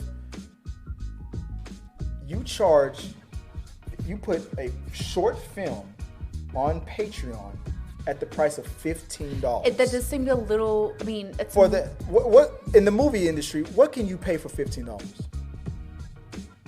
Like, what do you mean? Okay, give me like more specifics. as a consumer. For $15, what can you? I'm gonna get a full movie. One. Exactly. It's exactly what I said. You can buy a movie ticket at an I'm gonna get a AMC full in an air freaking condition movie. with a screen as big as Texas and watch a feature-length film for $15. Absolutely. And you may have money for popcorn. Yeah, exactly. And I'm completely behind you on that. There's a lot of concepts with his expectations of what this movie was supposed to do. ADXM is the name of the short film, by the way. I think the expectations is where he screwed himself over. Yeah.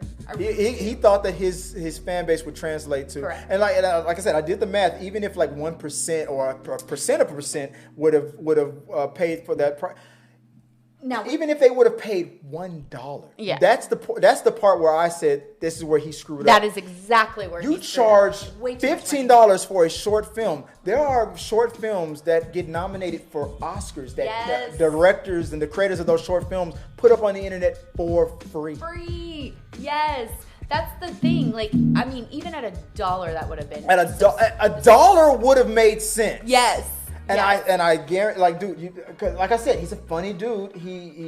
Like, I would have looked at that and I would have been like, I could spend $1 on that if I support. If you would have gotten 0.5% of your followers to spend $1, I think the math came up to like $50. You would have made a profit. Yep, absolutely. It It would when I have did been the a math. profit. It would have been a profit. Yes. But when he made nowhere near Yeah. the money that he wanted to make, or he assumed that he would have made, his original speech about it, like he's taking some time away from TikTok, like it's not worth his mental health. The people that you think are your friends are not your friends. I just think his ego got in the way. The second I heard that, I immediately thought, are you attacking Call Me Chris the Star? You're one of the stars of your movie. Because the rumor, the allegation is she didn't promote the movie at all. But was that in her contract? Exactly. I said that on TikTok.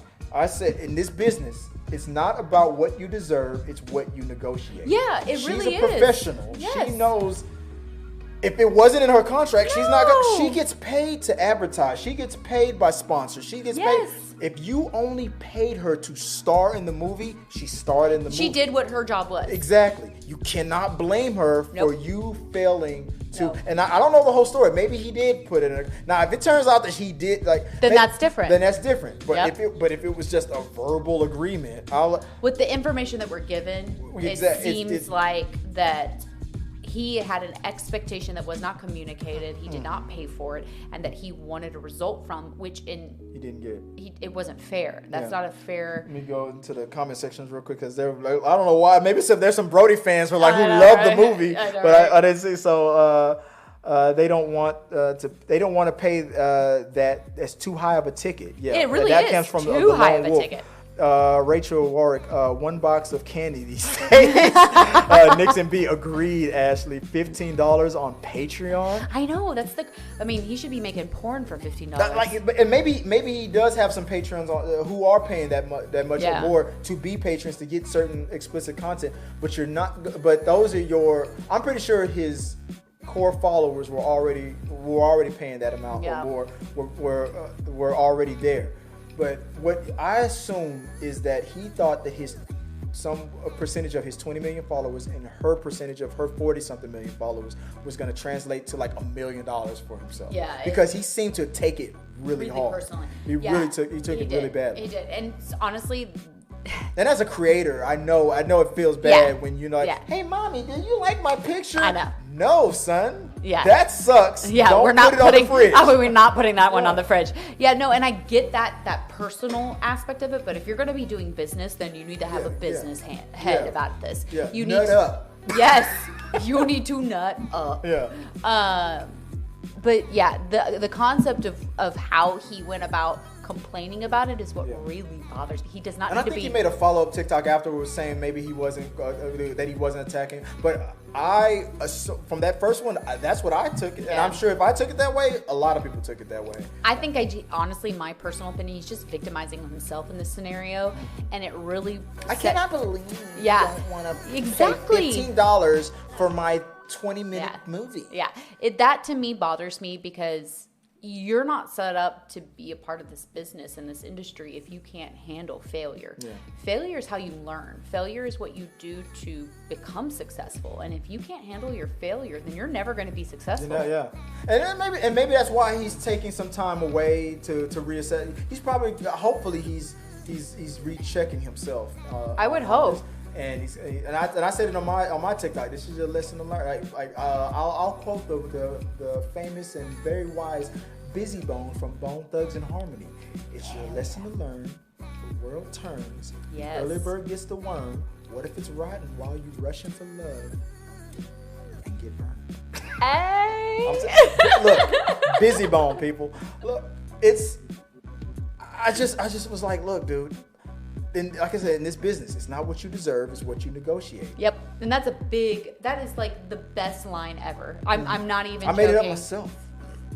It is the best line for this industry. Yeah. It honestly can be applied to so much. It's such a It's what you negotiate. I mean, there's a bunch of people who don't deserve the paychecks that they're getting, but they sat in that interview office was like, you need me, sir. Yes. And they got it. They sold themselves. They sold what they could provide. And somebody believed it because they were so good at selling it. And that is what you need. You need to have that whenever you are trying to get the best for yourself. You have to be able to negotiate this stuff.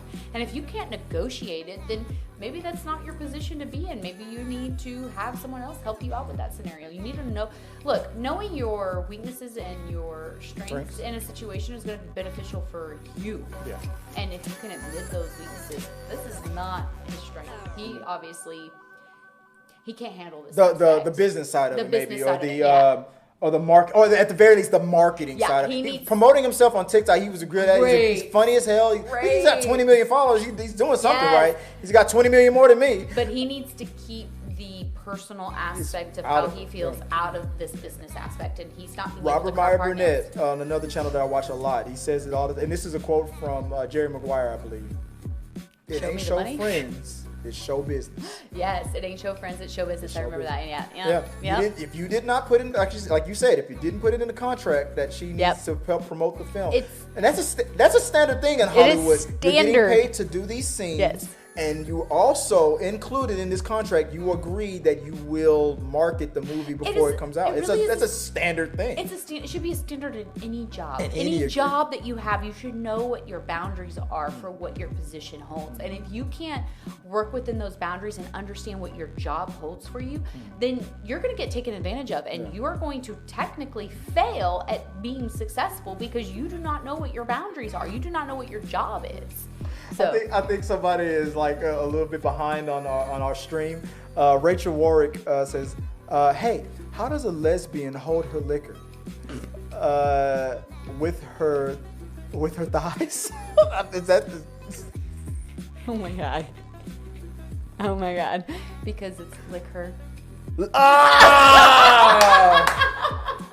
I get jokes. He gets jokes finally. I get. You know what that joke reminds me of? It was a joke that I said to my ex-girlfriend. I call her my ex-girlfriend, but we only dated for like a week, and we knew each other in high school and stuff, and then we became friends afterwards. We were a couple for like a fraction of our knowing each other. But one day I was on the phone with her. And I heard a joke, and I couldn't wait to use it on somebody. And she was the perfect target. She said something to me, and I knew it was a lie. And I said, imagine, let's set the scenario up. Imagine you just said something to me. We're on the phone. You just said something to me, and I know it wasn't true. And go ahead, say something, and I know it wasn't true. Let me give you my response. Go ahead. You're better than me. Unlike your thighs, that statement doesn't retain water. She didn't talk to me for a week after. She got so fucking mad. I loved it. So mean. But it was awesome. Nixon B. Yes, bullseye. The lone wolf. Sometimes her ankles. Are we still talking about that joke? Rachel Warwick, you know it works for her liquor. Yeah, you got it. Pierre, 40K on a short film means an Oscar possibility. Like, look, like if he would have submitted it to Sundance or something like that. Like, I don't know. Let me pull it up again. I don't know what this movie. Let's go here to IMDb. Let's see what this movie's about here. A scientist researching if an AI can possess love discovers that with love comes trauma. It is starring Christina Collins. I guess that's Call Me Chris playing woman. We have Daniel Leyva playing Roy. We have Violet Sinclair, the waitress. We have Christopher Padilla, the mugger. Brody himself, the creator, playing Brock, and Evan Williams playing Adam. Directed by Jana Davis. But Christina Collins, aka Call Me Chris, I'm like, she's like, let me pull her up here. If you don't know who Call Me Chris is, she is a very funny TikToker and YouTuber. She's quite hilarious. Very hilarious. And her characters are funny as fuck too. She made. I hope that there's rumors that there's a cartoon about all of her characters being made. And I hope that's true. I would love that. All of her characters are funny. I follow her. I think she's hilarious. I follow her too. I think she's hilarious. Yeah. I could see y'all together. Y'all make a cute couple, man. I'd co-sign on that. You're so silly. I mean, I'm only visualizing stuff. Oh my God. Typical guy. But look, there's her with her gold plaque. That if you guys could hit the subscribe and like button, maybe you could see one of those for our channel. Jesus, a bunch of freeloaders. Hit the fucking subscribe button. Fuck. But but this is Call Me Chris is I think is one of, if not the star of this short film, and it's like dude, I get it. Like you expected a certain turnaround, and it didn't happen for you. Not every movie does well. Not every movie like it was. What was that movie? Players Club. Welcome to the stripping game, partner. Yep. Like it happens. But hey, let us know what you guys think. You guys still talking about liquor? I hardly know her. It's another one. There's another. I know that. I told him the best lesbian joke earlier, and he did not get it. I don't get lesbians. You guys are an enigma wrapped around a riddle. I know. Who makes the sandwiches in a lesbian relationship? Who? Nobody, because they both eat out. Cha-cha-cha-cha-cha. Let us know what you guys think about that whole Brody. Look it up and TikTok is still going on. Let's move on to the next topic. What is the next topic of the week? Batgirl. So it came to did I not make a lower third for Batgirl? Yes, I did, but I think your name just blocked it. My name's better. Yeah, I'm contractually obligated to display her name. The Batgirl directors. If you guys don't know, so the Batgirl movie is not coming out. Yeah, correct. HBO Max decided they decided that the movie didn't meet the standards that. Look, guys. For years, people have been ever since Man of Steel. Like people have been pretty 50-50 on DC movies. Like either they're the greatest or they're the worst. Or people are disappointed in the direction it's going. Why can't you get a Kevin Feige? There's been a lot of criticisms about DCEU. Now Discovery has set standards and are like, okay, we are going to take control and we are going to set a quality standard that you've been asking for. Now, the thing that I feel like Batgirl is suffering from is the fact that, okay, yes, we want you not to bring out sucky movies and mess it up, and we want you to compete with Marvel. But and I feel like maybe this movie was one of those movies that was probably maybe it was gonna suck, maybe it was not gonna suck that much. But if at the end of the day it didn't reach whatever these standards that the new powers that be want, that you guys say that you want, it didn't meet those standards. But without much marketing and whatnot, and even with the controversy about the fact that Barbara Gordon is being played by a dark Latina, African American or dark Latino woman, even it somehow captured the imagination, and people were like, "We want to see this movie." Yeah, Michael Keaton. Yeah, I wanted to Brandon see. Fraser. Like the whole concept of there being controversy about her being Batgirl. That was really, but that died down faster than I expected. Because it died down fast because it was ridiculous in the first place. Ridiculous and so. But those assholes are gonna, they're gonna hate what they're gonna hate. Like, they are gonna hate what they're gonna hate. Equals clicks, But I was a little frustrated with not getting to see it. We talked about that the last time. Because somehow the movie crossed over from the I don't care if we see it or not to the I gotta see it. I want to see it. I wanted to see what was going to happen. Brandon Fraser. People want to see a return of Brandon Fraser's fame. People were when the second you said Michael Keaton, people were like, I know. Everybody loves. I know. He's hitting his dog levels again. That was it. When Michael Keaton was announced, people were like, I don't care if this is the worst movie ever made. I want to see it. And it was very disappointing when that was taken away, and I get all that. Yeah. And I also get, like you had mentioned the last time we talked about this, was that this is all Ezra's fault. No. Was that, like, yes, we're needing to meet these standards that match Marvel. We are needing to meet these ideas that match Marvel, and they're trying to create that dynamic that fits into that same sort of build that Marvel has made so successful.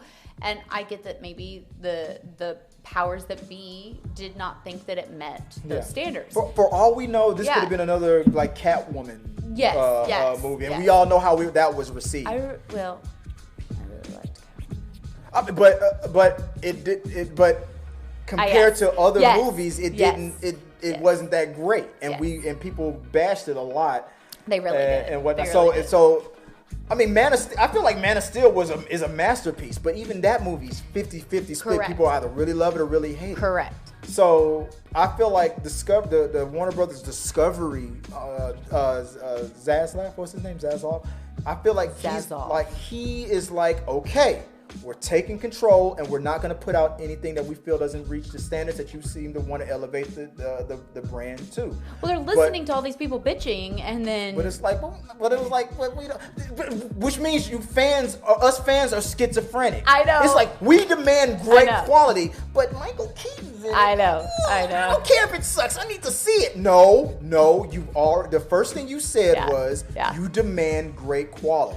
And so that's what they're trying to do. That's what's going to trump everything else. I can get completely behind this concept. I really can, and I completely understand wanting to see it because I too want to see it. So what came out later on was that the director, I'll try to pull it up. I'll pull it up. The Batgirl directors were locked out of their movie.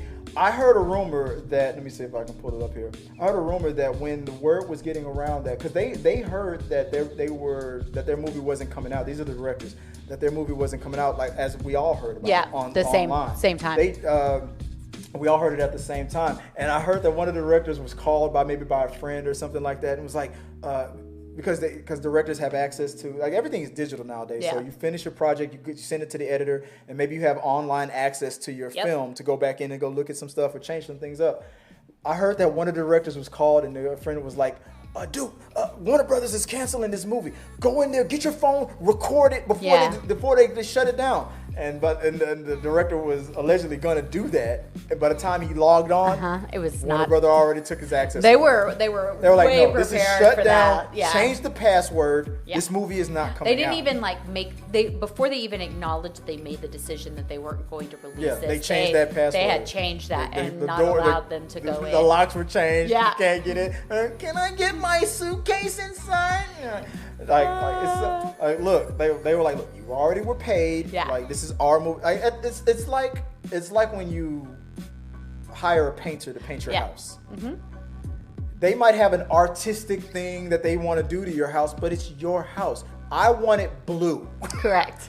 Give me blue. You didn't give me blue, so now I don't want this to come out.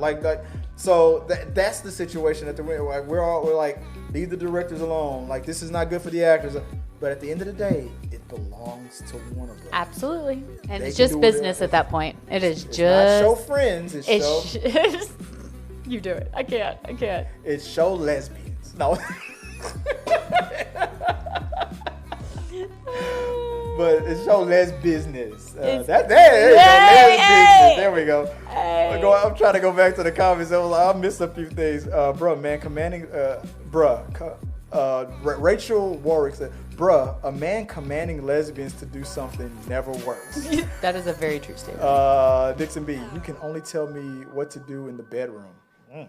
Okay. Pierre, what's up, Pierre? How you doing? Pierre, Batgirl should have needed a new director. But Pierre, what you're not remembering is that they gave them a specific HBO Max budget, $90 million. That was it. They weren't going to get any more money. Yeah. Hiring a new director means you're going to have to spend some more money. Yeah. They weren't giving them any more money. No more reshoots, no more new director, unlike The Flash that was announced like 10 years ago, that's gone through 20,000 directors. It's at a $300 million budget. They got to get that money back. And they've heard that the rumors are that the movie's real good. So Really? That all the testing screen. People, Really? Everybody who said that, like critics and I'm actually surprised. in-house people alike, they have all said this because they're looking for an excuse to why. Okay, maybe you should recast or shut this movie down. But everybody who has said that they've seen it was like, Really? Despite all the shit that Israel's doing, I'm really the surprised. movie's fucking good. Like, genuinely surprised. Which is the only reason that I can understand why they've been giving him unlimited chances. Yeah, because it has been unlimited, for sure. You both make valid points. A show les business. Hey, did I create a new sound? Hell yeah. It's not show friends. It's show les business. show les business. I like that. Okay, hashtag show les business. I like that. Let's see. Rachel Warwick. What's a lesbian's favorite language? Oh, what?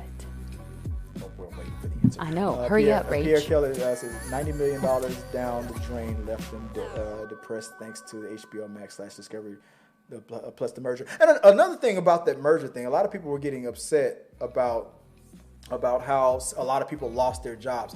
That's what happens in a merger. If Discovery was to buy T3 Media's network, and I wouldn't have a job. And there was there was only one person, and they had their own Tabatha co-host. I would not have a job. Exactly. They would not have a job. like we can't have two Tabathas. I mean, I wouldn't be upset with that. two Tabathas are better than one. Two Tabathas are better than one. But the new owners, Warner Discovery, that's what happens in all mergers. Let's see, Rachel. Let's see if she. Rachel, you still haven't told us the What joke. is the joke? What's a lesbian's favorite language? What is still, it? Rachel, we're still Waiting. waiting. We're all waiting. Rach. Waiting. Nixon B answered Gaelic. Okay, that was good. I should have known that one. That was good. That was I should have known that one. I heard that my last name Fagan is Gaelic. I looked it up on the Ancestry website. I heard that it's a Gaelic last name. I have no idea.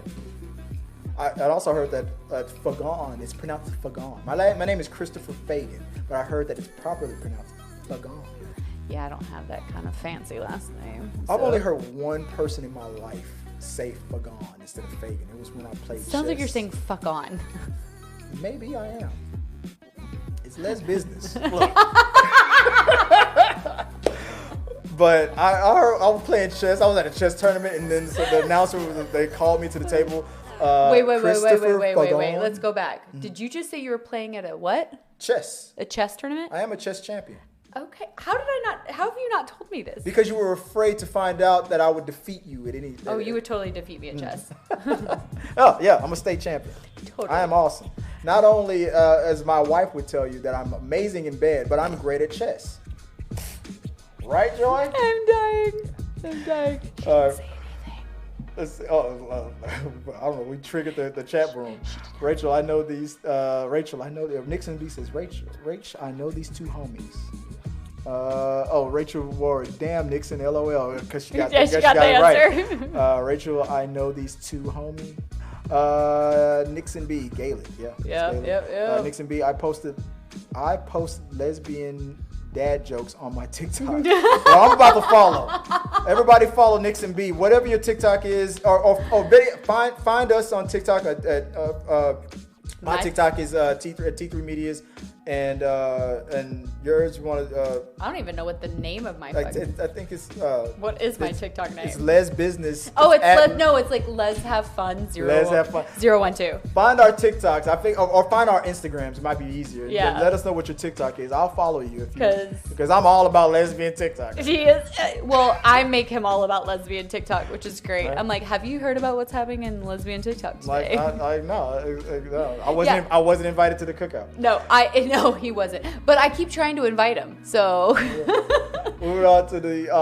So let us know what you guys think about that whole thing with Batgirl. That's just something that went on. What is the next topic of the week? Oh, next topic. Jeffrey Dean. Jeffrey Dean Morgan. If you don't know who Jeffrey Dean Morgan is, you do not watch Walking Dead. I've not watched Walking Dead. I haven't finished Walking Dead. But I gave up on Walking Dead. Yeah, I don't do scary. Cause you don't like scary movies? I am a 5-year-old when it comes to scary things. I can't, 1, watch scary movies by myself. Mm-hmm. 2, I am like a 5-year-old. I have nightmares, like literal like night terrors. Okay. I'm ridiculous. I'm ridiculous, and it's. I hate it, but it is what it is. Let's give you a pass. I know. I need a little grace. But yeah, so I don't do a lot of like scary things, and then I started trying to watch. Put your headphones on. Oh God. Talk about that. What did you say? What was this? You're afraid of what? Scary things. This soundboard's gonna be a thing. I love that. I just want you to hear it because I don't want them to have all the fun. So, okay, I've forgotten what I was saying. Jeffrey Dean Morgan. I don't remember. So I started watching Walking Dead, and I got so frustrated with, like, certain things that they did in the show. Like, killed... It felt like it was dragging. Like, killed the animal that was going to provide food for you. Yeah. And, like, just a bunch of stupid choices. Well, there's a water shortage. It's a bunch of stupid choices, and I didn't like it. And as someone who is prepared for the zombie apocalypse, zombies aren't real. I have a theory about zombies. Look, if let's say there was a virus that made the dead body reanimate. Wait a week. Wait a week. We are still fighting COVID. This is not an accurate statement. This is not an accurate I'm sorry. statement. Did rigor mortis stop being a thing? Wait a week. All those zombies that are walking around in a day or two will be like, sitting on a roll. But that's the thing. Rigor mortis doesn't apply to a virus that animates your body. Yeah, death does. If your heart stops beating, rigor mortis sets in. First of all, this is someone who also loves Batman, who also loves every freaking Speaking DC. About someone who would survive the zombie apocalypse, Batman would totally survive the zombie apocalypse. Am I wrong? Come on. Every doctor tells us. No, you do not get to apply magic and moviness and things that don't exist to DC movies and then not apply it to a zombie movie. No, that's a DC universe. You're talking about if the zombie apocalypse happened in our reality.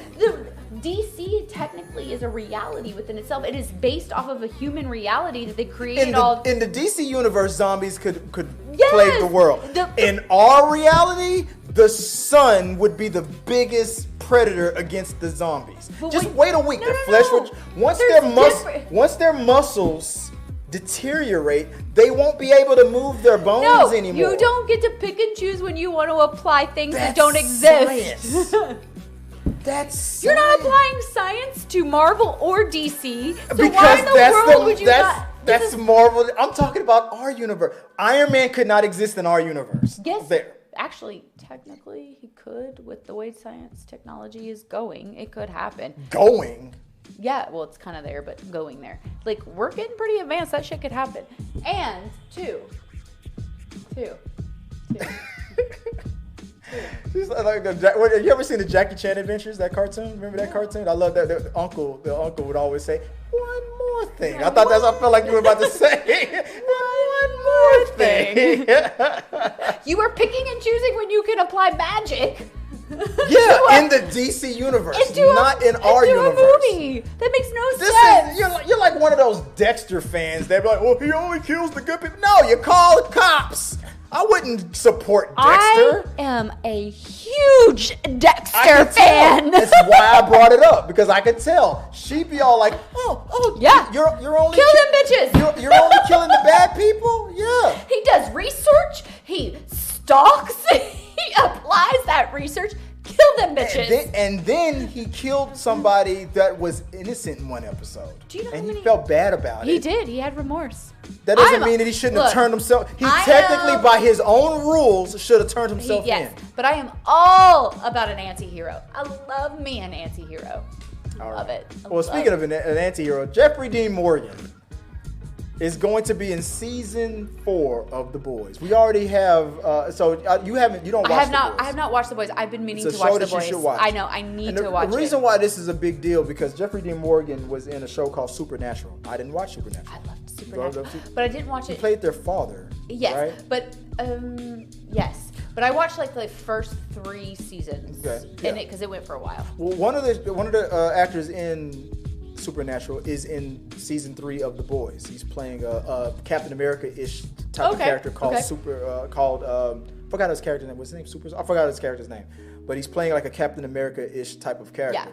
Yeah. And people were wondering, because the same producers of The Boys is also the same producer of that show. And they were like, "Oh, you got him. Well, could you get or more people from Supernatural?" And now Jeffrey Dean Morgan. And he is a sexy beast, so. My wife loves him too, but from Grey's Anatomy. I mean, Jesus. He was great in Grey's Anatomy. Oh, God. He was great in Batman as Thomas Wayne. That was awesome. You and your Batman. Oh, where's my soundboard? There we go. There we go. Spicy Bat Daddy. God, Bad Daddy. Freaking Bad Daddy. Bad Daddy. You're so ridiculous. Shout out to Sarah Catherine the Red. All right, so ridiculous. But I'm looking. You should catch up to The Boys. I do need to catch up on The Boys. It's I've good. definitely been meaning to watch it, and I need to watch it, and I just haven't yet. Let's see what the chats are going crazy. Rachel, let me go back a little further. Rachel, we met through Mixon. I think there's a conversation going on between everybody else. They're like, screw I know, y'all, homie. Nixon B. Technically, Iron Man is Elon Musk in our universe. Ooh. Is he though? Oh, look at her bringing some facts. Elon Musk. Rachel Warwick, I meant he needs to follow me first. If you're talking about, we're gonna follow you. Yeah, hit us up. Tell us where to follow you at. We'll follow you. Rachel Warwick, very good point, Tab. You don't even remember what you said to make her say that. But you're just willing to take a compliment. Nixon B, The Boys season 4 is looking to be good already. Mainly focused on Homelander's son. Okay, yeah. You wouldn't get that. I don't know what that's about, but yeah. But yeah, it's gonna be. You got it. Yeah, it's very. I do want to watch it. It's a show I've been wanting to watch. This is how it was. Yeah. The Boys was described to me, and I think this was also implied to from HBO Max. Brandon Fraser's in. What's the show? What's that TV show that he's in? Brandon Fraser. It's not Titans, but there's another show. Guys in the chat room, what's the show on HBO Max that Brandon Fraser is in? And this was described on what what's that show called? Oh shit! I know we're like sitting here like brain farting on it too. Brandon Fraser, HBO Max. What's that show called? Doom Patrol. Oh, I haven't seen that. This is how Doom Patrol and what I would apply also to The Boys was described. Imagine a house that was built by Shakespeare, but the interior decoration was done by Kevin Smith. How smart and crazy I was like, hold on, my brain needs a minute. Yeah. House built by Shakespeare, but designed but decorated by Kevin Smith. First of all, it's gonna have a lot of fucking jerseys in there. Yeah. Big jerseys. Big ass jerseys up in there. Huge jerseys. Have you asshole looked out by a fat man in a trench coat? No, that's what that Jay said. But yeah, that's what The Boys is like. Imagine like superheroes in their true light. The grift of heroes, they aren't always good. Nixon B. Said. Yeah. Nixon B says Jensen Ackles was a great addition. Even every time they add to the cast, it's always good. Talking about The Boys. Yeah. Every time they add to the cast, it's a series that you would love. But I'm really excited Jeffrey to watch it. Dean Morgan, I just haven't watched it yet. she's got to binge it. Maybe we can get her to do a first time watching. Yeah, on the channel. absolutely. Let's do that. I'll do it. All right. What's the next topic? She-Hulk. She-Hulk talk. Yes. Did you catch up to it yet? I did. You watched it on the way over here, yeah, didn't you? I did. I was wondering because you didn't bring it up when you got here. I was like, did she watch it? Oh, I totally watched it. So it was short. It felt short. It was a very short episode. I would say right off the bat, it wasn't as good as the first one, but I it think was they're good. leading things. They're creating like almost like the spoilers foundation. if you haven't seen it. Yeah, they're creating foundations for the storyline. I really first of all, the actress that is of course playing She-Hulk, I'm obsessed with. Yeah. Love her. She's phenomenal. I like her playful nature. I like the way she. Have you ever watched any of the other shows she's? Something Black or something like that. Black Orphan, or is it Black Orphan or something like that? Yeah, I haven't. But Okay. I heard people raving about it while the show was going on, and then when she was rumored to be She-Hulk, people were saying that that her being is a perfect casting. Yes. I'm always hearing great things about her, and I see it. Yeah, she's a lister for me. She won me over in episode 1 of She-Hulk. Oh yeah. On that moment when her and Bruce were eating Cheetos. And they did that little cheers thing, and when he dropped his Cheeto, obviously this is an ad lib, but when he dropped his Cheeto, he was like, "Oh," and she went, "Haha." And I don't know why, little things like that win me over. Yeah. She just laughed she just ad libbed it. "Haha, you lost your Cheeto." Like I don't know why that won me over. Yeah. I could tell like she's a lot of fun to be around. And she's very good at creating these dynamic characters. I mean, in the other show, she played like 17 different characters and had all these unique personalities, and she did them without she's the same freaking looks, but she made these characters stand out. Yeah. She has this ability to act through this personality and present this personality, and she's so good at it. And I'm so excited to see her. She has a great comedy timing. Yes, she does. She has a really, really good ability to captivate you with what the characters that she's doing, and I'm really excited to kind of see how she takes hold of this storyline and where she takes it. I love her. I'm really excited. I think the show's been really funny. I love how they're playing off the Hulk and the She-Hulk, and how like in the second episode where she's calling him, talking to him. Yeah, spoilers, guys, if you haven't seen it. So if you haven't seen it, but she's calling in and talking to him about, she wants to take this job and what the job entails, and she's been hired by her firm to try to free the person who tried to kill her cousin, Abomination. Abomination tried to kill her, the Hulk, and so she calls him to convince herself that it's okay. I like the way Bruce called her out. Like, you've already decided that you're going to do it. Yeah. You just want me to say. And she's like, yeah. And he's like, all of a sudden, he's like, well, that's fine. I'm doing this thing. And he's in the spaceship going off. And she's like, well, I guess the conversation's over. Yeah, because this call has been dropped. Because Hulk went to warp drive. Yeah, it was great. I love that blend of those storylines. And I like those little nuggets. And I think it's really well. I like that it was revealed that the law firm that she eventually works for, for the superhero division, where you're gonna defend all these superpowered people, was the same firm that she was fighting against in episode 1. Okay. And he blacklisted her. Yes. Caused her to not be, because he wanted to hire her for this specific thing and force her into this role. Yeah. The fact that she got fired from her firm made no sense to me. Okay, so I understood it made sense to me. The conflict of interest of the case that she was on made sense. So it was but not in future liability. it was liability for the future. So the firm was looking at, okay, well, if you're going to be the DA, if you're going to be creating these situations. Was it because they were defending people who were probably victimized by supers and stuff? That was That's probably victimized or that knew her. There was a lot of, because once you are a known superhero, you have this fame, or what jury could you be in front of without having this clout? Yeah. And as a DA, you don't get to have that bias, like that's not something that... So being in another firm where they have this law division where they only do these specific cases makes sense more for her. Correct. Because it, in a way, being a superpower person could also could make the jury turn against her. It's like, you're only defending that person because they're a superhero just like you are. Or and something so it doesn't give her that leg up. It doesn't give her a leg up, so it makes sense.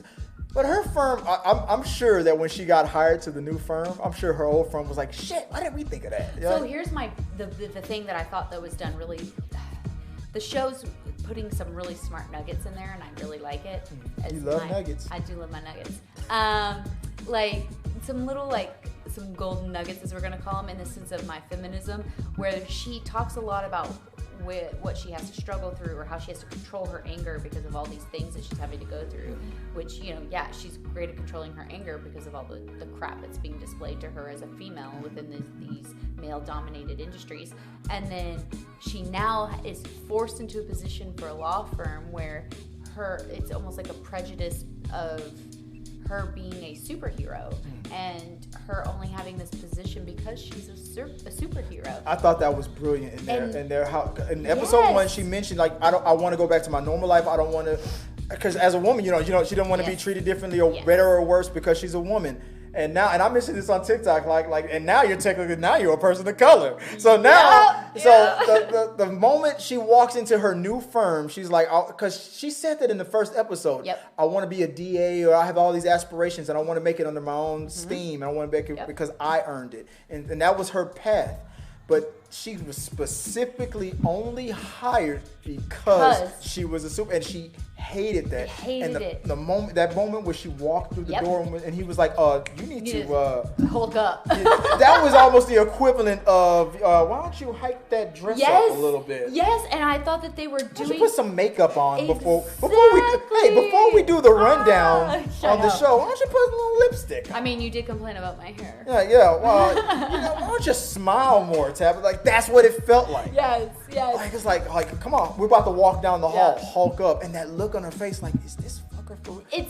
It was this really, really well done way of creating things that women do go through every day in a real life in this superhero way. And I love that little nugget. I love that it was setting that up. Love your nuggets. I do. I love my nuggets. I made a joke about that on TikTok. There was one scene when she was walking down the hall. There was this older white guy that had this look like this. Oh my God! Look, I freeze framed that on TikTok, and I was like, "Look at this guy right here." You could tell. Look by the look on his face. He was like, "Oh, first the black ones, and now this, now the green ones are coming in." Now the green ones are coming in. And then I was like, I was being harsh. That's probably not what he was really thinking. What he was really thinking was like, he was looking at her like, "Bob, can she be my assistant?"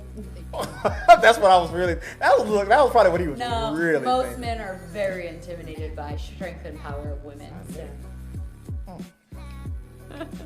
His wife is quite powerful. Yeah. I'm just saying. I thought, the moment in the bar where that douchebag friend that was all like, pretty much was like calling her pretty much an affirmative action pick, like, you're only getting all this fame as you're super now. Like, he was like really heavy with this douchiness. Yes, but that's honestly reality. Yeah. And I love that they're just presenting all these obstacles, these real obstacles. I can hear everybody online right now. Not everybody that's watching right now. You guys are great. Our audience is great. But other people that's probably gonna watch this later, everything that you say, they're like, woke. Woke. Whatever. What does that even mean nowadays? Yeah, it's something I've personally lived through as somebody a female business owner, and like in a very male dominated industry, that it's something that you really have to struggle with or go through. And people telling me that, because my dad's in the same industry, that, I'm in this because of this. I'm getting this. No, I've had to purchase my business. I went away and did my own stuff for a while. You're not like Lena Wilson at the New York Times. No, not at all. And that's called a callback. Yeah, I literally had to prove my position and do what I am doing. I got my dad's experience as knowledge for myself, which was great. Yeah. Absolutely. But by no means was it nepotism. It was not given to me. Right. And that's cool. I don't ever blame people for obviously if your parents are into an industry or a business, the chances are they're going to try to get their kids involved in stuff too. He just wanted to retire. Yeah, it's when those assholes who think that they are like the best thing on the planet because like dude, you had a fucking head start.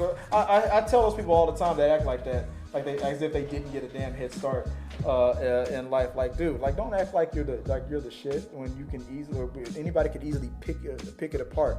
But people who want to make it under their own steam and whatnot, that's admirable. And to go back to She-Hulk, that's exactly how she was. Like, I have a famous cousin.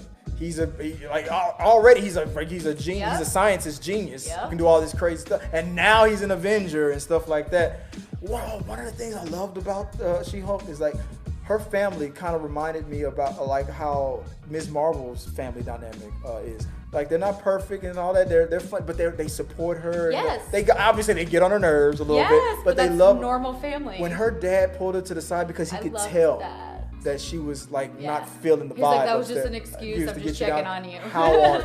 I was like, the second he said that, I was like, I love him. Yes. I liked that. How are you? It was normalcy. It was a kind of a dash of normalcy within all this extravaganza that is, the Hulk and these heroes that you are presented with through all this stuff. Yeah. And I liked that little bit of normalcy relationship with that. It was nice.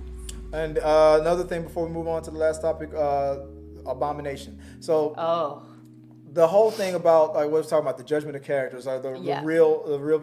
Now, I admitted that there are certain characters who I can see like Killmonger, for example. I'm like, got some good points. Now I can see it from his side. My mother does not want to watch any more Marvel movies because Michael B. Jordan is dead. Really? Yeah. Like it's like I'm like, Mom, he was talking about genocide. I don't care. That's Michael B. Jordan. Like she loved. So she was so upset. I like certain characters like that. You can sympathize. You can see Magneto. Yeah, you can see it. You can understand why. Well, you can see where he was led to be where he's at. This person. But I never felt that way for Abomination. Well, I never until this episode. Yeah, and but I was when he laid it out, I was like, okay. I was like, he's making some good points. We as the audience saw his little smirks and his little we saw that. But the rest of the world that not in the MCU did not. No. So we know what his real motivations were. But to be fair to him. To be fair to the facts, because the facts are the facts. He was a soldier doing what he was ordered to do. He was giving a super serum that turned him into a freaking monster. Yes. I would probably be pissed too if I felt like I was stuck that way. And he was told to do this task. Yeah. He was told that the Hulk was the bad villain, guy. And that he was one of the only people that could stop him. Yes, and so... And then you see him become an Avenger. Yeah. He's getting all... Meanwhile, you're asking for your next bowl of porridge. Yeah, and so it was really like... It was well done in creating a redeemable quality for someone. So you're now confused on whether you should dislike this person or like this person, and I like that. I want to feel like it's not BS, like it's because of what we saw in Shang-Chi. If he was really bad, I mean, I understand, but he probably can't beat the Sorcerer Supreme in a fight for real. No. And maybe he knows that. But that was why we were all so confused. Yes. Why is he working with the Sorcerer Supreme in that scene? But now it's all made it all made sense. And like he broke, I don't know, for whatever reason he broke him out of jail. He broke out of jail, and she was like, shit. Like we got to deal with that now. Now this is a thing. Now he has to explain why they did that and all that stuff. So there's a whole other things going on with Abomination. Yeah. But if he wasn't acting up or tried to escape, then maybe he has redeemed. Yeah. Or maybe there's a master plan. My money is on the boss, the law firm boss. I think he's. You think it's him? I think he's the villain.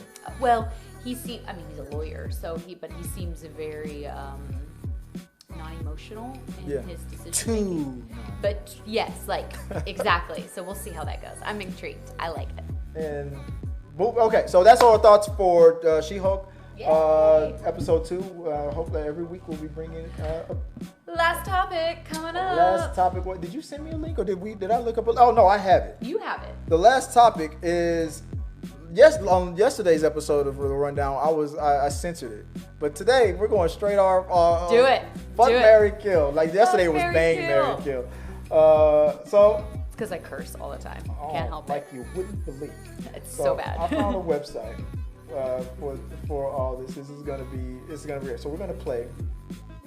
Wrong. Fuck, marry, kill. Marry, kill. And on this website you can You almost did. I was like, what are we doing? you can put it as kiss, marry, kill, bang, marry, kill, but this fuck, one right here was like marry, fuck kill. that. Fuck, marry, kill. So all right, and let me open up 2 windows because what I learned in yesterday's episode. I need to have 2 windows open up. One for me, one for you. Oh. There we go. Why? So, We both like women. You don't know my life. But there's other categories. There's celebs, there's anime, there's TV and movie. I'm weird cartoons. about don't give me anime. I'm weird about anime and cartoons. I don't want to sexualize those two things. So do you want it for today? You want to keep on some celebs? celebs. We're keeping it on celebs. For females, and we're both on the same. There's males, females, and both. I mean, we can do both. If you're feeling your masculine side. Hey, let's. I mean, you let's got not run. again. I don't know your life. No. But let's how to play Fuck, Marry, Kill. All right, let's do we it. We all know how to play it. Let's play the game. All right, let's play. This is your category, so let's play the game. Here we go. For you, for Tabatha, Fuck, Marry, Kill. We have God. Kim Kardashian. Ugh. Okay. Kim Kardashian. All Jenners and Kardashian. Okay. Wow, they did that on purpose. Okay, so Kim. Kyler, Kendall, gonna and kill. Kim. I would probably. Wait, who are you killing? Kim. You're killing Kim. Killing Kim. She's Why? Smart. She's a lovely woman, but did she ruin Pete for you? No. Yeah, I mean, maybe a little. I would probably marry Kendall, and then just fuck Kylie. Okay. I see that. Boom. That's why I did too, because they do results. So I was on board with you for 42% would fuck. That's what you say. What did you say? I said I would fuck Kylie. Kylie. So that's Kylie. Yeah. Right? So she's the fucker. You got that one right. You said 50% was with you. Yeah, marry. And 42% would kill Kim. All right. All right. Let's go. Let's move on. All right, my turn. Here we go. Spin the wheel. All right. Oh. I got this. I got Elizabeth Olsen yesterday. Hey, babe, I got Elizabeth Olsen again. All right. All right. Oh Lord, the eyebrows came out. Okay. What do you do? Joey already know. Joey could probably come over here and pick this one for me. We already know who I'm picking. And guys, put in the comment section give us some Fuck, Marry, Kill suggestions in there for us to run through. Marry Elizabeth Olsen. Okay, you're I'm gonna sure marry? sex is implied in that. Okay. I mean, okay. that's That's how it great. is. Yeah. I never was a fan of Selena Gomez. Oh, you're gonna kill her. I am gonna kill her. But ever Okay. since Only Murders in the Building, I've come to appreciate and respect her. Yeah. If it wasn't- anybody else but Amanda Seyfried was in here, Okay. I probably would have had her. I mean, she can predict the weather, so. I definitely. Now, if anybody else but Elizabeth Olsen was in there, I probably would have had marry Amanda Stein. So I'm telling you that. But there's no way in the world Selena would survive in this one. So, wow, it was almost even with. Oh my goodness. 36% Elizabeth, 29% Amanda, 36%. Selena tied with Elizabeth? No. Yeah, she is. Majority would marry Elizabeth Olsen, and the majority would kill Amanda. Wow. Okay. Wow. Okay. That's bad. Okay. Nixon B was like agreed tabs. Amanda says I agree with Tabatha. Nixon B, damn. Rachel Warwick, not him saying puss. I got the eyebrows. You like that? All right, what you got? Next up, Camilla Cabello, Yeah. Emma Watson, Okay. Selena Gomez. Okay, so I'm gonna marry Emma. Marry Emma. All right. I'm gonna. Dirty little muggle. I know. I like a good accent. Shit. Oh. She has an accent. I know. But I think I'm going to kill Camilla and fuck Selena. Yeah, that's what we're doing. Smiling at you too. She was like, yeah, y'all. And the results, Mary kill. Wow, I am off the norm. Wow, she won marry and fuck. Yeah, I know. I mean. And who won? Emma won kill. Kill. Won kill. That's interesting. All right, let's go to mine. All right, do it. Oh, okay. Easy. Marry Linda. Really? Fuck Rooney and kill Lady Gaga? Whew. Oh, I think I got them all 100% right? Isn't that? That is 100%. I have never seen these results. Holy shit, man. I like Lady Gaga. I do too. Not more than that. I think I would fuck her though over. You recognize Rooney Mara? Well, yeah, she's been in a lot. But I still think I would fuck Lady Gaga. It's Lady Gaga. Dragon tattoo. Yeah, I know, but it's Lady Gaga, and that bitch is crazy. I think I would fuck her. I need peace in my life. All right. Okay. Oh Jesus. Oh, here we go. easy. Okay. Victoria Justice. Yesterday, there was a political pick on yesterday's one too. It was Donald Trump's wife. Was in yesterday. I skipped because I didn't want to be accused of. Because I didn't want to be put on an FBI list. Yeah. Technically, she is a celebrity before she's a politically driven person. Oh yeah, you're right. I did see her boobs. Okay.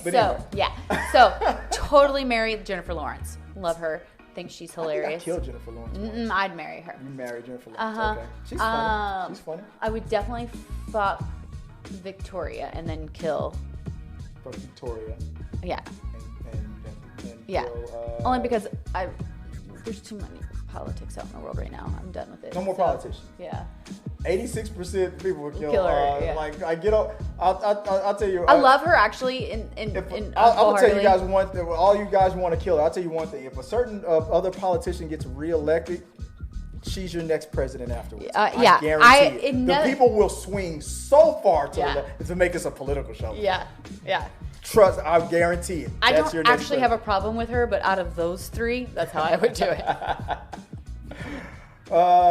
You picked mine. Figure. God, but it's Michelle Obama. But see, Kate Beckinsale, she is class act for me. That is a Mary. Yeah. I have been obsessed with her for forever. Definitely Mary in that. Oh, she's a Mary. What you got?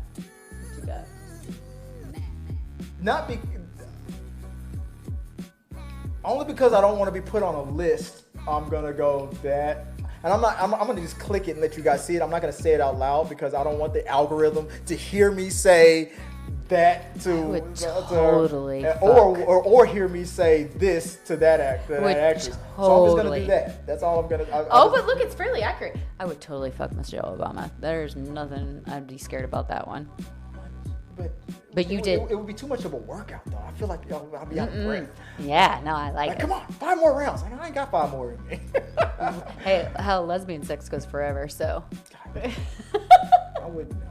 There we go. Kate Winslet, 2-time Oscar winner. I know. Naomi Watts. God, this one's hard for me. And Eva Mendes. Oh my God.